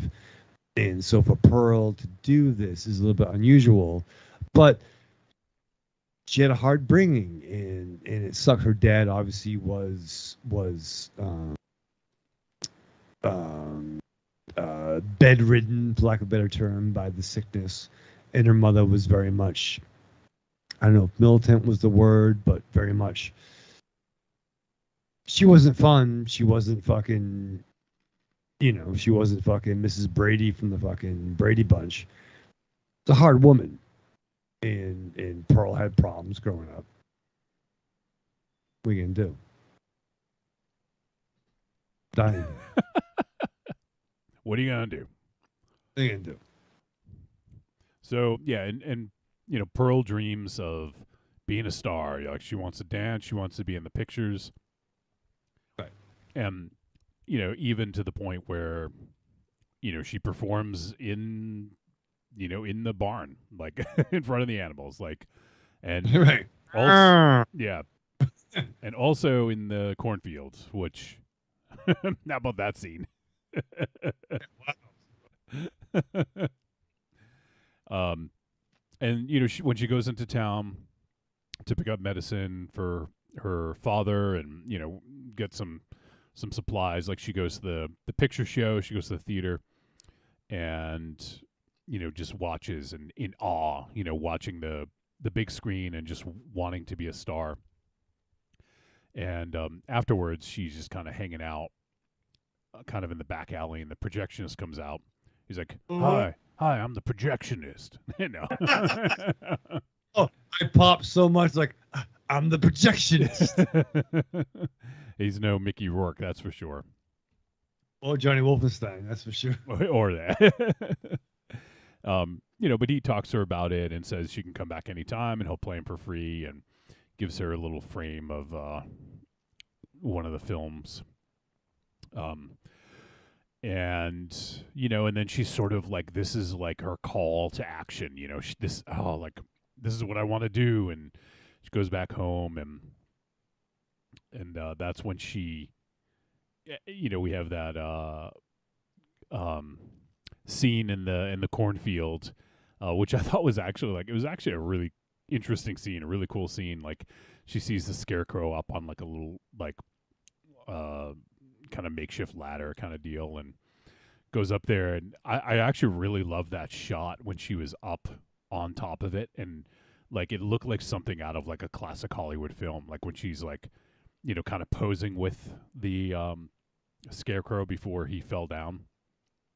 I think there's a lot of really great stuff about this film in regard to sort of like classic Hollywood. It's just a lot of really great shots, the music, the saturation and the color. Like it had a great look to it. I really, so many cool things about this that reminded me of the golden age of Hollywood. And, obviously I didn't live through it, but, you can kind of see, you watch films of the past or watch documentaries and whatnot, and kind of get a feel for that, What I thought, even from the intro credits too, it's almost like how we perceive the golden age of Hollywood, which I think if we look back, it probably isn't that quite a golden age, whether it's the studios and, white men running things. But it took those classic tropes. And also, this was a dark interpretation of the classic Hollywood, of the a dark interpretation of the golden age, or I'm trying to say, like, this is like you get to see kind of down the dark alley of some, of the golden age, I guess. And you couldn't just put on TV when you get home. You couldn't log on. This was their only really exposure to the air quotes outside world, or what the magic of what the other world could be when they're in the fucking Dust Bowl, in the shitty fucking world they're in. But it was a dark portrayal of it's almost like how do you, it's how someone who might be flawed can take something and pervert it. Like pervert. Like you? Oh, yeah, I got problems. but how much she put her eggs in one basket. Her American Idol. Like, essentially, American Idol comes to the Dust Bowl, and this is her one shot, her one opportunity, like 8 Mile, to get out of the fucking Dust Bowl. I mean, I don't think that is unique to her. That is how a lot of people thought back then and still think today. Sure. That is just that they are it. They're gonna make it. They're gonna do it. They are the next big thing. And it's unfortunate that people have that delusion that because 1 in a million are that thing. Yeah. And because of the type of person that she is where this movie goes beyond that. And that disappointment adds to her as a character. Yeah, and it's not, the interesting part about that is it's not like some people would take that failure like and turn it into a positive. You know, some people would, not everyone, but you know, like, oh, I didn't do this. Let me learn from this experience and see what I can do next time. You know, this was, as you said, putting all her eggs in one basket. There was no next time. This was the only time. And if this didn't happen, it's not going to happen, you know? And, you know, you could tell, obviously, afterwards with, you know, when she went to the audition, how distraught she was, you know, like that really kind of changed her, you know, or in a sense it did. I mean, she was kind of fucked up to begin with, but that really catalyzed it, I think, you know. And I mean, this was her first audition. Like, you have to be really delusional to think you're going to make it big on your first audition. Yeah. I mean, you know, I mean, because no matter what you're into, whether it is Hollywood or just the next job, you think you're just, because you want it so badly, you're going to instantly get it. Like that was the delusion with her. Just because she felt so passionately about it, she was going to get it. There was no other alternative. Right. She wanted it. She was going to get it. Well, and previous to this, or at least the parts that we've seen, if she wants something, you know, like, I guess in terms of like killing animals or whatever, like she got it, you know, like if she had a thought, she could make it come true. The only one she couldn't make come true was getting off the farm. And this was her way off, you know? So there was no alternative. You're right. Like it just was, it's this is going to happen. And then when it doesn't, you know, like, yeah. I mean, it was very brief, but before the audition, you know, I'm going to get this. And then her friend says, but if you know, if you don't, you hope it's me. Like she was looking for that little twinkle of like humanity. Yeah. Like, yes, I hope I get it, but if I don't get it, I hope someone I care for gets it. No, she didn't even have that. No. Like that humanity about her. No, it has to be me. Yep. Yeah, like there was no alternative. You're right. and she wouldn't have even been happy for, I think it was her sister-in-law, I think. Sister-in-law, yeah. Yeah, she wouldn't have been happy. Yeah, and that is one of the signs of a psychopath, where that, like, there's just the isolation of only you and the no compassion or humanity towards any other person. Yep. Like I thought that scene alone spoke so much towards this character. Yeah, and sorry, which scene are you talking about? The oh no, that previous out, to the outside, audition. Yeah, okay, outside yeah. the audition. Yeah, you're right. And then after was especially sort of like, you know. Oh like yeah. The realization of everything. Mm-hmm. Oh yeah. Well, that was just like, yep, everything's just going to shit. Like, buckle up. That in my mind, as she's crying, I'm like, buckle up. It's going to happen now. Yeah, shit's about to go down here. Right, Raven Shadow? Yes. Welcome back. You missed a lot. Yeah. No, Ollie's being a dick. Ollie's not being a dick. He's being a dog. No, he's being a dick because if he wants something, like he doesn't know he can't have it. He doesn't know you're podcasting. We try to limit the door downstairs so he doesn't get into other things. Right. We established a thing on the basement door, so only the cat could theoretically sneak through. but apparently he can sneak through it. Yeah, he's not that much bigger than a cat. No, he's No, not. but she can she has fur and can kind of move. Cats have different bones, but they can. She also has matted fur, so that she can't get through. It's fine. But so he got through, but he got stuck in, and he's barking. Oh my god! He can get in, but he can't get out. It's like one of those fucking traps. So it sucks. So he's barking downstairs. So it's the Hotel California. It's kind check in, but he can't check out. Yeah. That's funny, huh? Yeah, it's great. It's fucking awesome. Oh man. So yeah, I think this is a really interesting character study, and it is sort of a descent into madness, if you will. Like, it's already present, but it really takes a hit and everything we see in this leads further down that, further allowing her to spiral further down until that, sort of big catalyst of, I'm doomed, I'm staying here, I'm gonna make the best of it, I guess. Yeah, it's a pretty crazy descent, I guess. I mean, we don't get to see the whole descent. No, because she's already halfway there. Well, but it's sure, just yeah. masked. We just get to there's a point where it's just we get to look back up the stairway, and we're like, yeah. oh, that's a long stairway. We don't realize how far we are down until the end of the movie. Yeah, I think that's fair.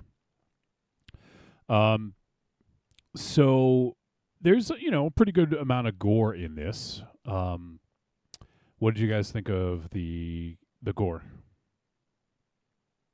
I actually quite enjoyed it because it wasn't overly gratuitous.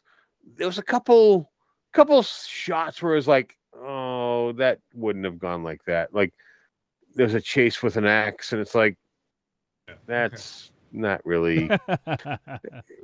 You know what? I had a little trouble with it. That would have stayed. But beyond that, that's not how I do it. Yeah. Oh no, it wasn't that's you're swinging an axe. It's designed to, it's not like you're swinging something that's going to graze. Right. Yeah. I was grazed by an axe. Nope. Yeah, I don't know. It was just especially after 2 swings, it's just all right, come on. That was my biggest issue with any of the gore in this was you're swinging an axe and it doesn't stay.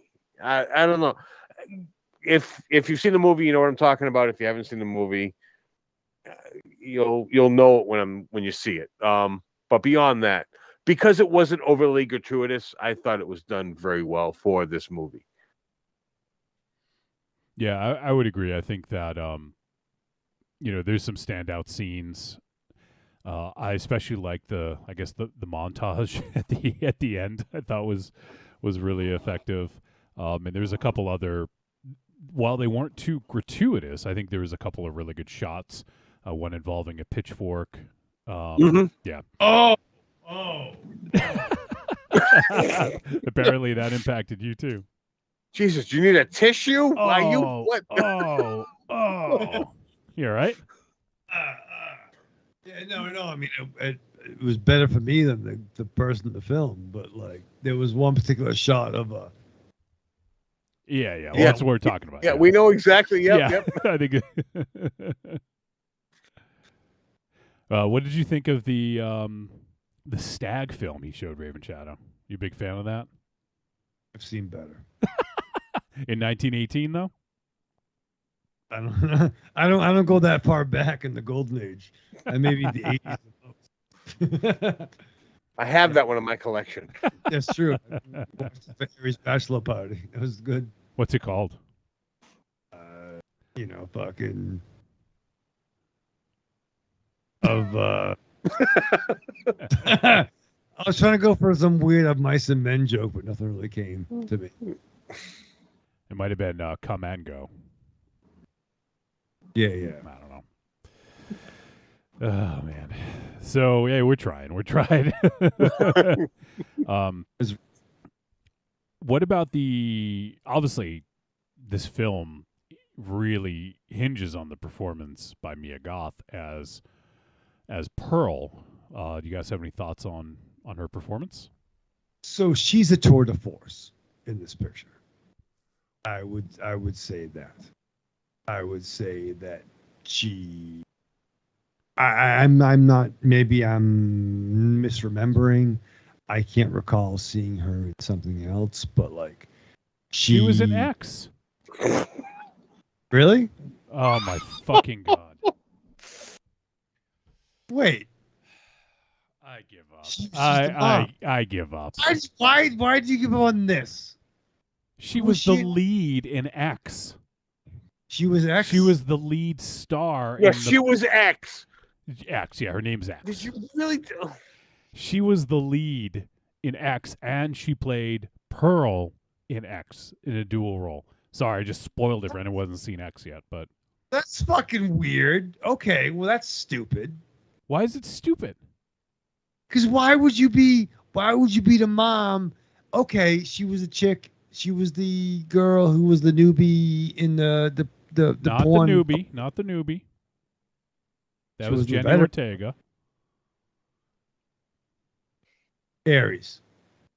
You're on your own. This is why I need you to help me. No, you're on your own.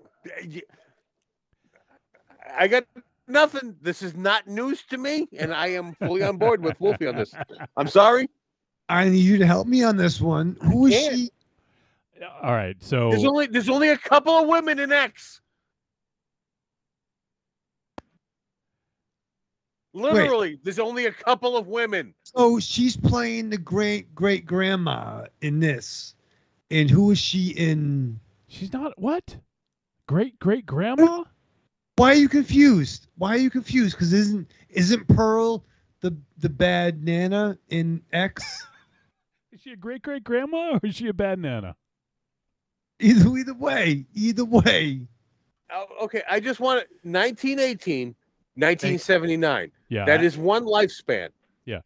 She plays the older woman in X and the younger woman in X. The star of the films in X. All right, but she was still the same character. She wasn't like one of the kids, right? Are you not listening to him? She In played two roles. 1979, she was the lead actress. She was probably 18 or 20 in that. No relation to Pearl. But she reminded Pearl of herself when she was younger. Oh. Because it was the same fucking actress. Yeah, but two different characters though, right? Yes. The young actress in X, the young adult actress in X is a different character, yes. But Mia Goth also played the mother, the older Lady Pearl in X, and that's the same character that stars in She had a is photo- featured in this. Oh, she looks like me. That's fucking weird. All right, well, I mean, whatever the fuck. I mean, every movie is someone's first movie. She was also in Suspiria, by the way. Don't confuse them. Don't confuse them. The remake. What the Suspiria remake. No, the remake. Is she a Dracula? Oh my God. All right. Well, I'm sorry. I'm not. You better be. X gonna get you. Corny thinks you're fucking with us. Is Raven Show fucking with y'all? Yeah. No, he is not fucking with us, Corny. That's the scary thing. It's a master plan. X gonna give it. The master plan to be a dummy. Yeah, I'm a cerebral. I'm a cerebral asshole. You put the ass in cerebral assassin. Yeah, X gonna give it to you. I think you've said that 4 times now. I'm gonna say a 5th. X gonna give it to you. I like that stuff. Oh shit. Yes, Mia Goth was in X Raven Shadow. Go back and watch it, okay? I'll be right back. It's a quite a good movie. You should check it out. Yeah, treat. And this is really going to fuck with you. Oh, She is going to be in a movie called Maxine. Triple X. Maxine. And that follows her character from X into the 80s. Wait a minute. Oh my God. He's going to need a flow chart for this. I feel like I'm in the breakdown of the Marvel Cinematic Universe. So, like, what? She's how many X's is this? All right. You know what? Marion will explain this to you. Well, Marion said I would have mentioned it to him about the dual roles last night, but I assumed he remembered. Yeah, you can't assume. You know what happens when you assume? You make an ass out of you and me. There you go. Yeah, so she's what, triple X? So what is that, like what, Vin Diesel and Ice Cube? What the No. God. Yeah, no. When you assume, ask Marion. you make an ass out of Hume. Hume? Are you Willem Fitzhume from Spies Like Us? Yes. Oh my fucking God. Marion, we're putting this all on you. You're going to explain this to him. We're moving on. I can't wait till we do Maxine. He's not gonna remember. Oh, His head's going to explode. This actress is pretty cool. Oh, she played this character before. This is her first role, huh? Yeah. Oh man, I wonder when that's coming out. This is coming soon. Follows Maxine, who is the only survivor of the bloody incidents of X, as she continues her journey towards fame to be an actress in 1980s Los Angeles. Wait. All right, whatever. We'll cross that bridge when it comes to it. Comes out. Can we do that on the week he misses? Are you gonna make him miss an episode? Maybe. Accidents happen. Evil Corny says Sam Jackson is Nick Fury and Jules in Pulp Fiction and himself at the same time.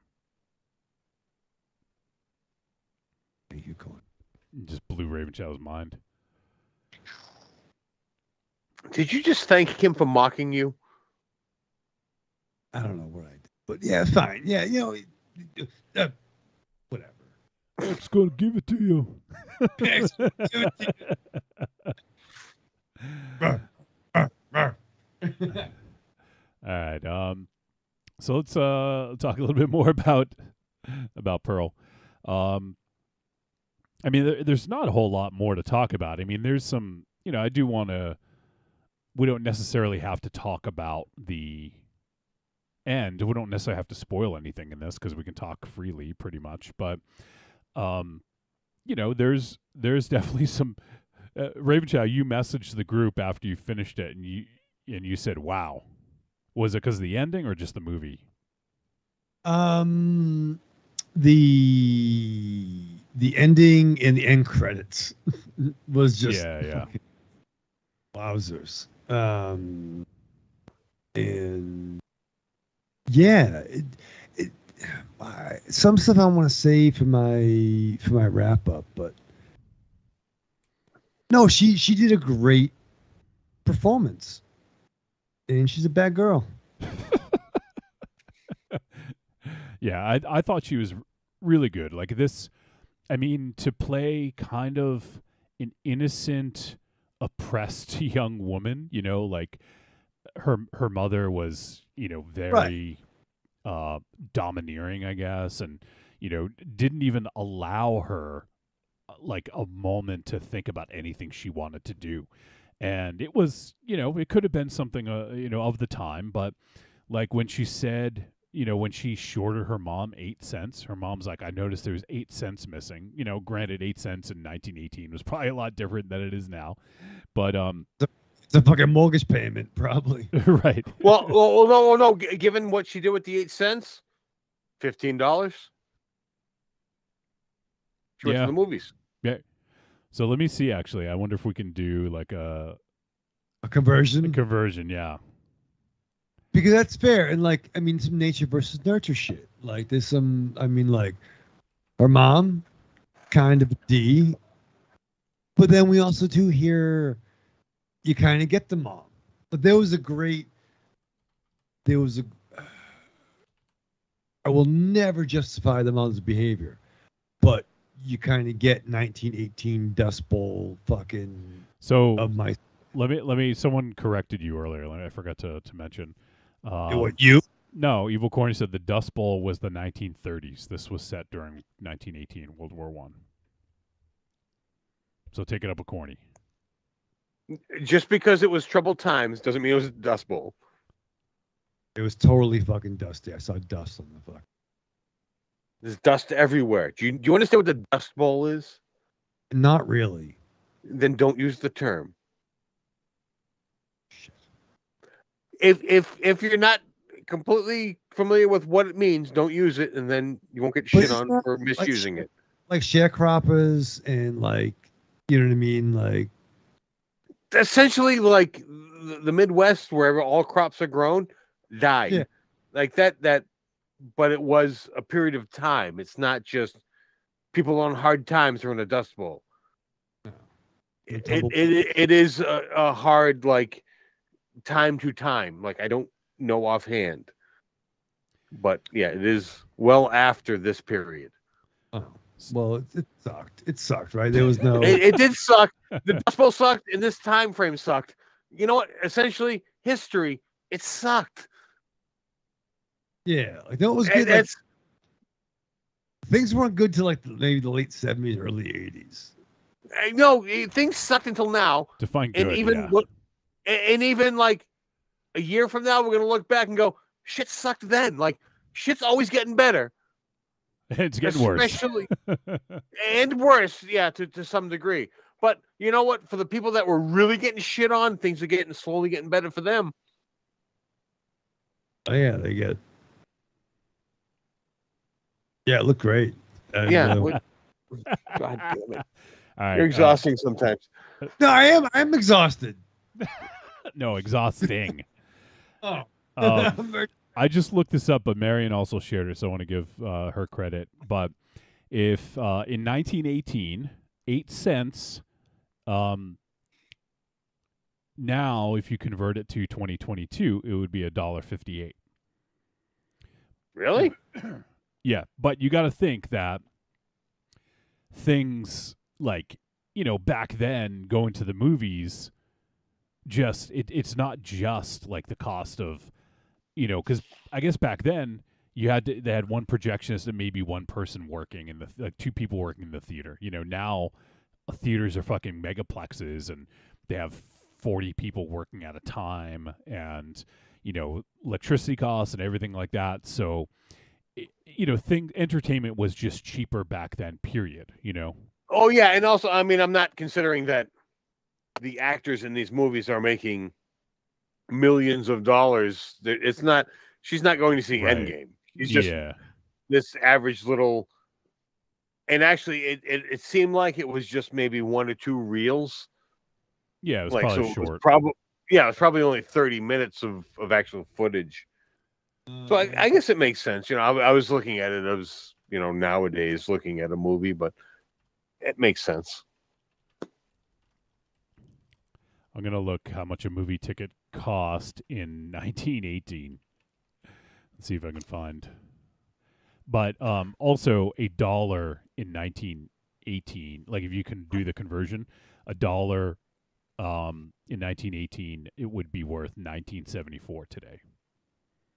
Yeah. Well, I mean, she bought medicine for 2 bits. Right. You're not buying medicine for under like $10 nowadays. Yeah. How much is morphine in 1918? Because I'll fucking like go back in time. I'll buy all the morphine. Like 1918. So 1918. So that was when like the last time the Sox won the World Series before 2004, right? Correct. Yeah. Oh yeah. So yeah, I just looked it up, and on a website here it says the cost of a movie ticket in 1918 was 7 cents. So this is probably accurate. She probably got the movie and bought the candy, Yeah, candy or popcorn or something. Yeah. So just fucking crazy. It's fucking insane to even think about that, you know. But Bulls nickel. Marion says, I thought the color in the movie was beautiful. Goth's performance was amazingly great and off kilter. Yeah, I would agree. I think that she had a really great performance, and this one she got to shine more because I would say X was more of an ensemble, even though, you know, Mia Goth's character was sort of like, you know, the lead, but in this it was less of an ensemble and more of a, like, you know, a character piece on Pearl.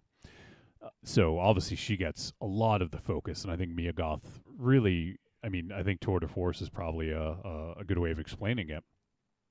Yeah. Just, you know, really amazing performance all around of just sort of, you know, the ups and the downs, like the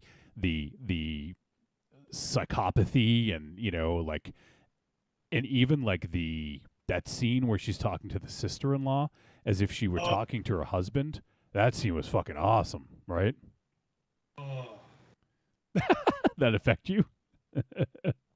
No, so much of it, like, and it's great performance. Like even that conversation with the sister-in-law, like, I'm shit. Like, I don't want to fucking have a set a standard for spoiler shit, but like the conversation, the first conversation with the sister-in-law, kind of like catapulted some events.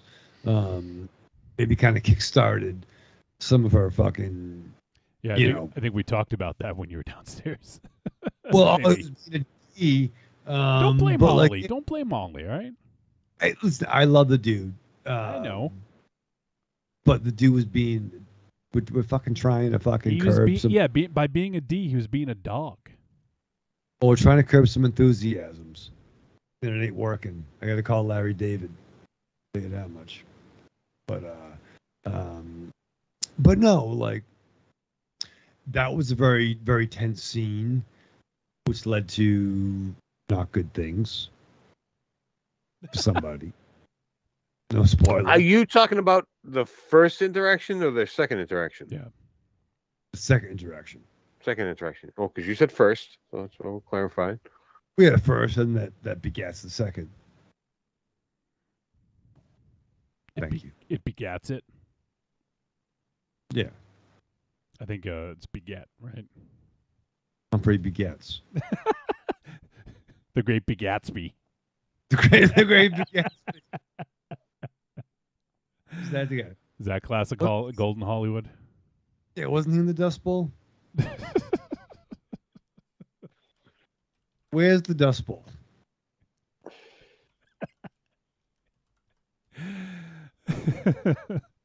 We need a history lesson. Come on, someone. Someone has to know.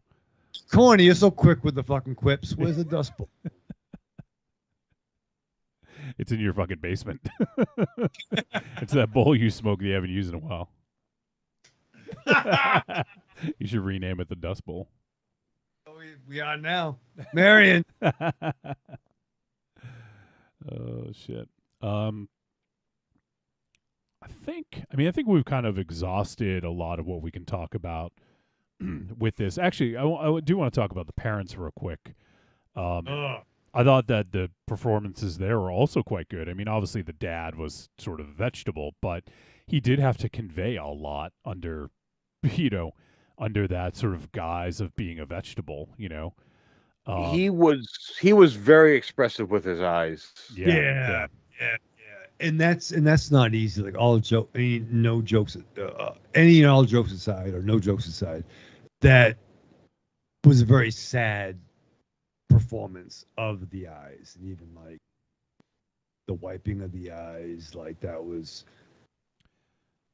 Yeah, that was that. I can't imagine that'd be a fun performance. No, and honestly, like there were so many times in this where I felt so bad for him. You know, like that one scene where he's just kind of left there overnight. I mean, yeah, you got the pain, you got the sadness, you got the concern, everything. Like, oh my God, the actor who portrayed the father should have been in silent movies. Like, because the amount he portrayed with just his eyes was amazing. Yeah. And I'll just mention the actor's name. Matthew Sunderland played the father. I didn't recognize him immediately. Oh, but we have actually seen him in X. No, sorry. No. Yeah. He was a black guy. He was a black Caucasian. Black Caucasian. Yeah. He's a good doormat. Oh, he was in that movie Bloody Hell. He played the father in Bloody Hell. Do you remember Bloody Hell, Raven Shadow? Yeah. No, you don't. Treat. Oh my god. Okay, yeah, he was the father in that. Yeah, so we've seen him in a few things. He was in The Nightingale. We also did that. Oh yeah.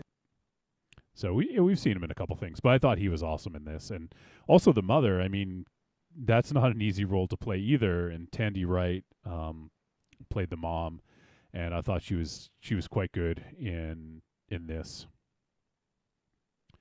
Yeah, I don't really recognize her from anything. I have seen some of the things she's in, but she didn't really stand out as someone I would recognize. But yeah, I thought all around, I mean, the acting was good. And one other thing I wanted to mention is the beginning of the film. It's basically the same exact shot as the way X opens in that barn. And now knowing what we know about X, and even seeing more in this, I feel like that barn,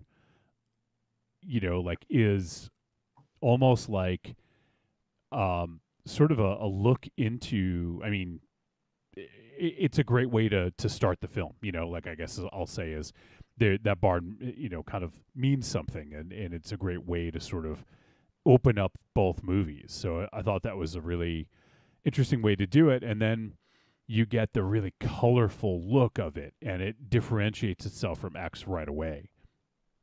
So I thought that was pretty great. All right. Well, I think we could probably go to the verdict now. We've talked about a lot of the elements of this film.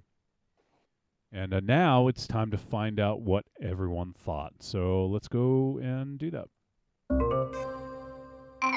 Trick or treat, baby. I wonder if people would say you're a trick or a treat. Trick or treat, motherfucker. All right. It is verdict time. We're going to let you know whether Pearl was a trick or a treat, and any final thoughts we may have. Let's start with Aries.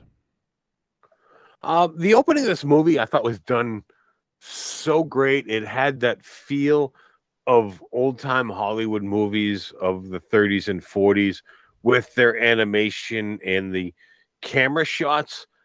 And as the movie progressed, they slowly went away from it, whether it was just like one quick little shot or it's just a scene, and it just slowly faded away from that and more into a modern cinematic movie. And it was done so well. It was almost seamless. And some of the earlier shots, even the way the camera was placed, or the character just held themselves, it brought you back to that era of movies, and it gradually brought you into today's movies, into what this was. And I thought that was done so well, and everything about this movie was done so well. We spoke so much more in depth about it. I don't want to repeat myself, but you just need to check out this movie. Even if you didn't like X, this is its own unique movie with a lot of similarities to X, but this movie definitely is a treat. You should check it out. All right. Raven Shadow. Ty West is kind of hit or miss for me. And even when I've not liked his work, or sorry, not been into it, I'm always excited about what he's going to do next. And X did work for me. And as far as X did give it to you? X gave it to me. But this movie, Pearl, worked for me more as it progressed. And I'm not sure how you could watch this without seeing X. But I Easy. think, You just put it in and hit play. That's all. well, I guess you could physically do a fair assessment. But would you? But either way, should you? Should you? Right? Should you? Should you? Should you? Should you? Should you? But either way, I did enjoy the X, and as it's progressed, I did enjoy the Pearl. And I could say there is a really great stairway shot scene that I just love the way it was framed. I don't want to say the context of why we saw it, Yeah. but I just love the way it was. Like, oh, what an interesting way to do that stairwell shot scene. So, yeah, it's not fun. There's not a lot of, it's not, have a good time watching it, but I would say it's not Clue, right, Raven Shadow? no, it's not Clue. I will show you that. There's no Colonel Mustard or, leaving from the band Fear. But I would say, it's a treat. Wow, it took a while to get there, but we got there. Hey, we got there together, all of us. All right, for me, I'm gonna make the bold statement, and say, Ty West is back, baby. Oh shit! He's back, motherfuckers. He left for a little bit, but he's back because with X and with Pearl, these two are fucking great. They're great movies. I mean, still, it does not. Well, as far as I'm concerned, his first big release. It's not his first film, but his first big release, House of the Devil, is his finest work, like no doubt. House of the Devil, I think, is a fucking incredible film. But since then, I feel like everything's been a little bit like downhill. Like, he did that, and then afterwards he did Cabin Fever 2, Spring Fever, The Innkeepers, which I did like, but not as much as House of the Devil. And then he hit a low point with ABCs of Death when he did M is for Miscarriage. My God, I mean, we tore that apart on the on an old episode. M is from Microwave that he bought with the money. Right, exactly. and the dishwasher and the fridge. He took the money, pocketed it, and just shot something in like 3 seconds. But yeah, it's that for me is the low point. The Sacrament was okay. I mean, I generally enjoyed it, but it just felt like he was getting into kind of being predictable, like where he was unpredictable in House of the Devil. Like, I didn't really know where he was going to go, even though he used some tropes. Like, that film just works so well. And he's done a bunch of TV, and then he kind of and then he also did In a Valley of Violence, that Western, which I did like, but it's, I want to see him get back to horror. And then X, that's when he did it. He got back, and then he hit 2 out of the park. Like, he's 2 for 2 in 2022. Now let's see where he goes from here. I'm super curious to see Maxine. If I want to see his take on the 80s, like his take on the 70s, and in 1918 were fucking great. I want to see him tackle the 80s, and I hope it's fucking LA in the 80s in all its glory. Like, it could be really fun setting. So yeah, I as far as I'm concerned, Ty West is back, and I hope that he now has the clout to kind of do what he wants to do, because he worked his way up through doing a bunch of TV after doing a bunch of films. So I hope he's to a point where he can pretty much do whatever he wants to, because I think he is a very good director, and he's also a good writer.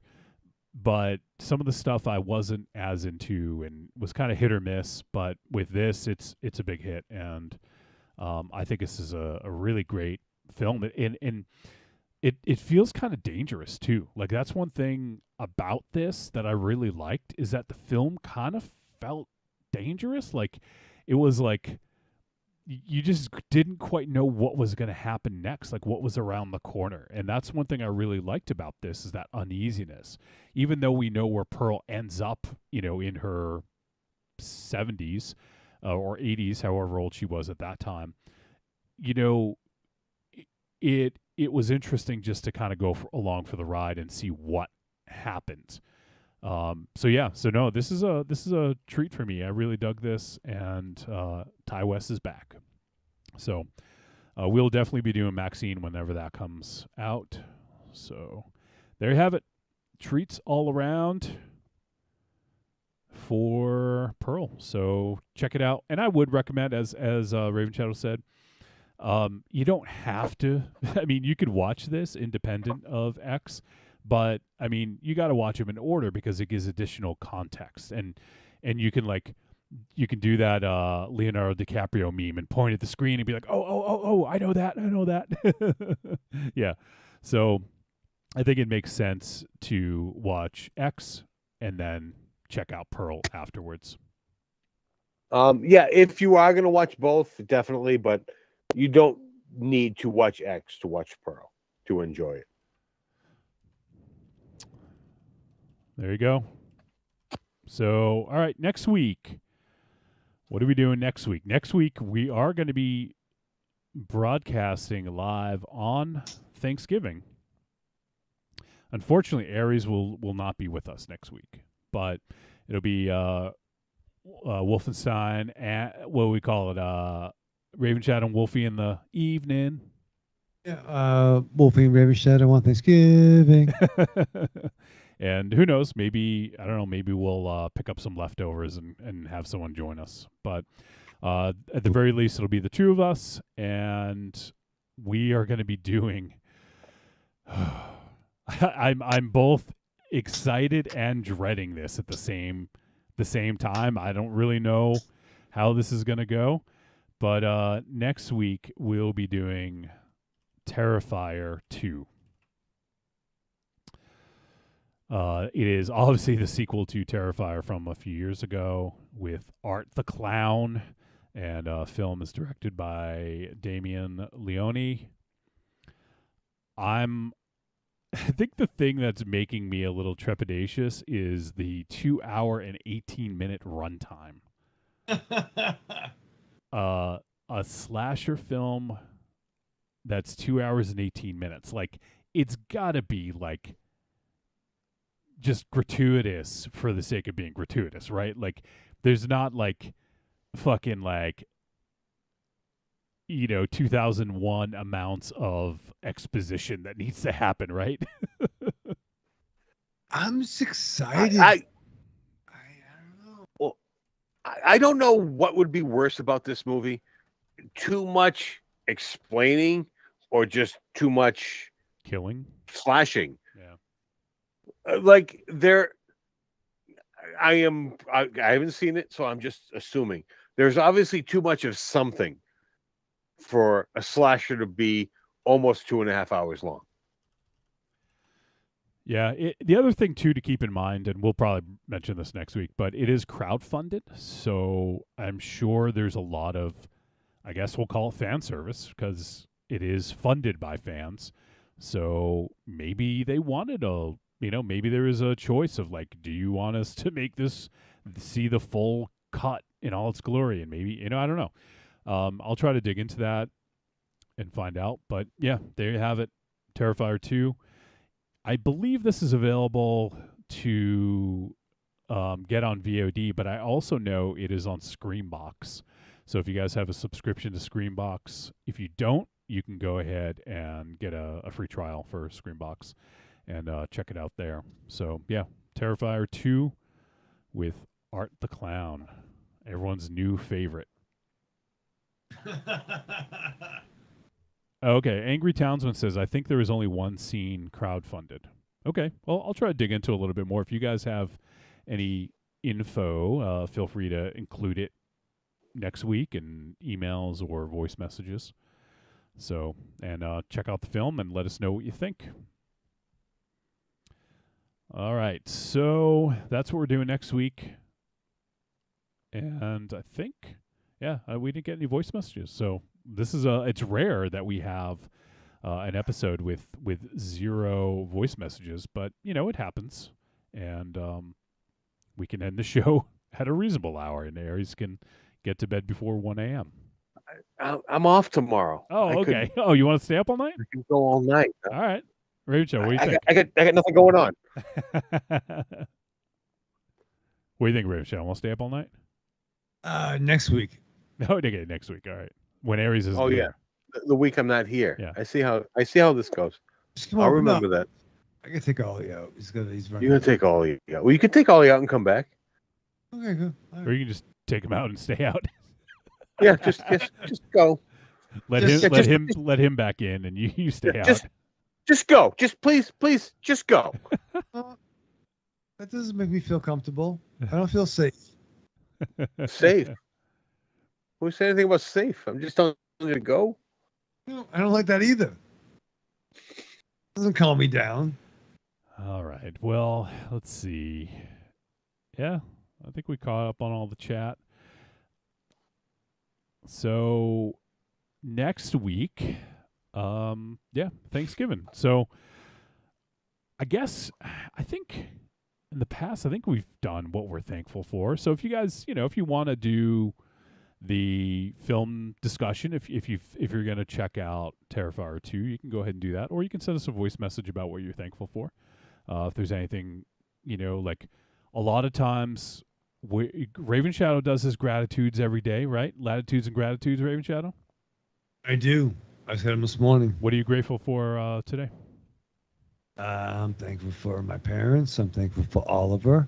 I'm thankful for my friends. I'm thankful for the podcast. I'm thankful for my house. You better be thankful for your parents, because if it wasn't for them, you wouldn't be here. It's true. I'm thankful. Well, you wouldn't have your Uncrustables. I've had them in a while. Yeah, no. You haven't? No, I haven't. Are they? What are they, like, out of stock or something? Time to get. It's a pandemic. See, it's a fucking Spanish flu. You can't get them. You know what, Raven Shadow? I think you should learn the Spanish foo. I want to see your Spanish kung fu. I'm not sure we can say that. Really? Okay. Yeah. What? What?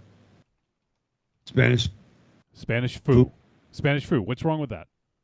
I don't know. I'm not sure. I'm not on the pulse. No, you're not. You don't have a pulse. You were the one that questioned it was offensive. So what? Yeah, did you I want to know offensive? why is that offensive? Don't come and get me. Don't attack me this close to Thanksgiving. You were the one that questioned it. I said no. I'm not sure what. I'm not sure. What made you question it? Your white guilt? No, his white Caucasian guilt. Yeah, white Caucasian guilt. My white gilf.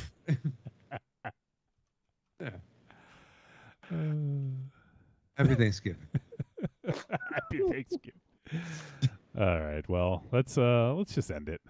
Like, for good, forever. No, let's put a bullet in it. Put a pitchfork in it. Put a pitchfork in it. Wow. Good for you, Ty West. Good for you, sir. Stick a pitchfork in it. Yeah. Stick a pitchfork in me. I'll see myself out. All right. So, let's say goodbye. Aries. Goodbye. Raven Joe. All right. Live fast, love hard, and go fuck yourself. Whoa. Who's that to? Survive with your mask on. Whether you're in 1918 or 2022, right? Right. Whether you're... Right. Just be careful. Just be careful out there, like they said in Hill Street Blues. Speaking of Hill Street Blues, I started watching Brooklyn Nine-Nine. Have you guys seen that yet? It's fun. Yeah, I wasn't sure. I've watched that. Yeah. Okay. I wasn't sure because, I think I mentioned, well, actually, Raven Shadow and I talked about it on the Patreon, so I won't give anything away, but talked about some shows. And we, T-Dog and I have watched The Office 3 times, and we watched Parks and Rec twice, like all the way through.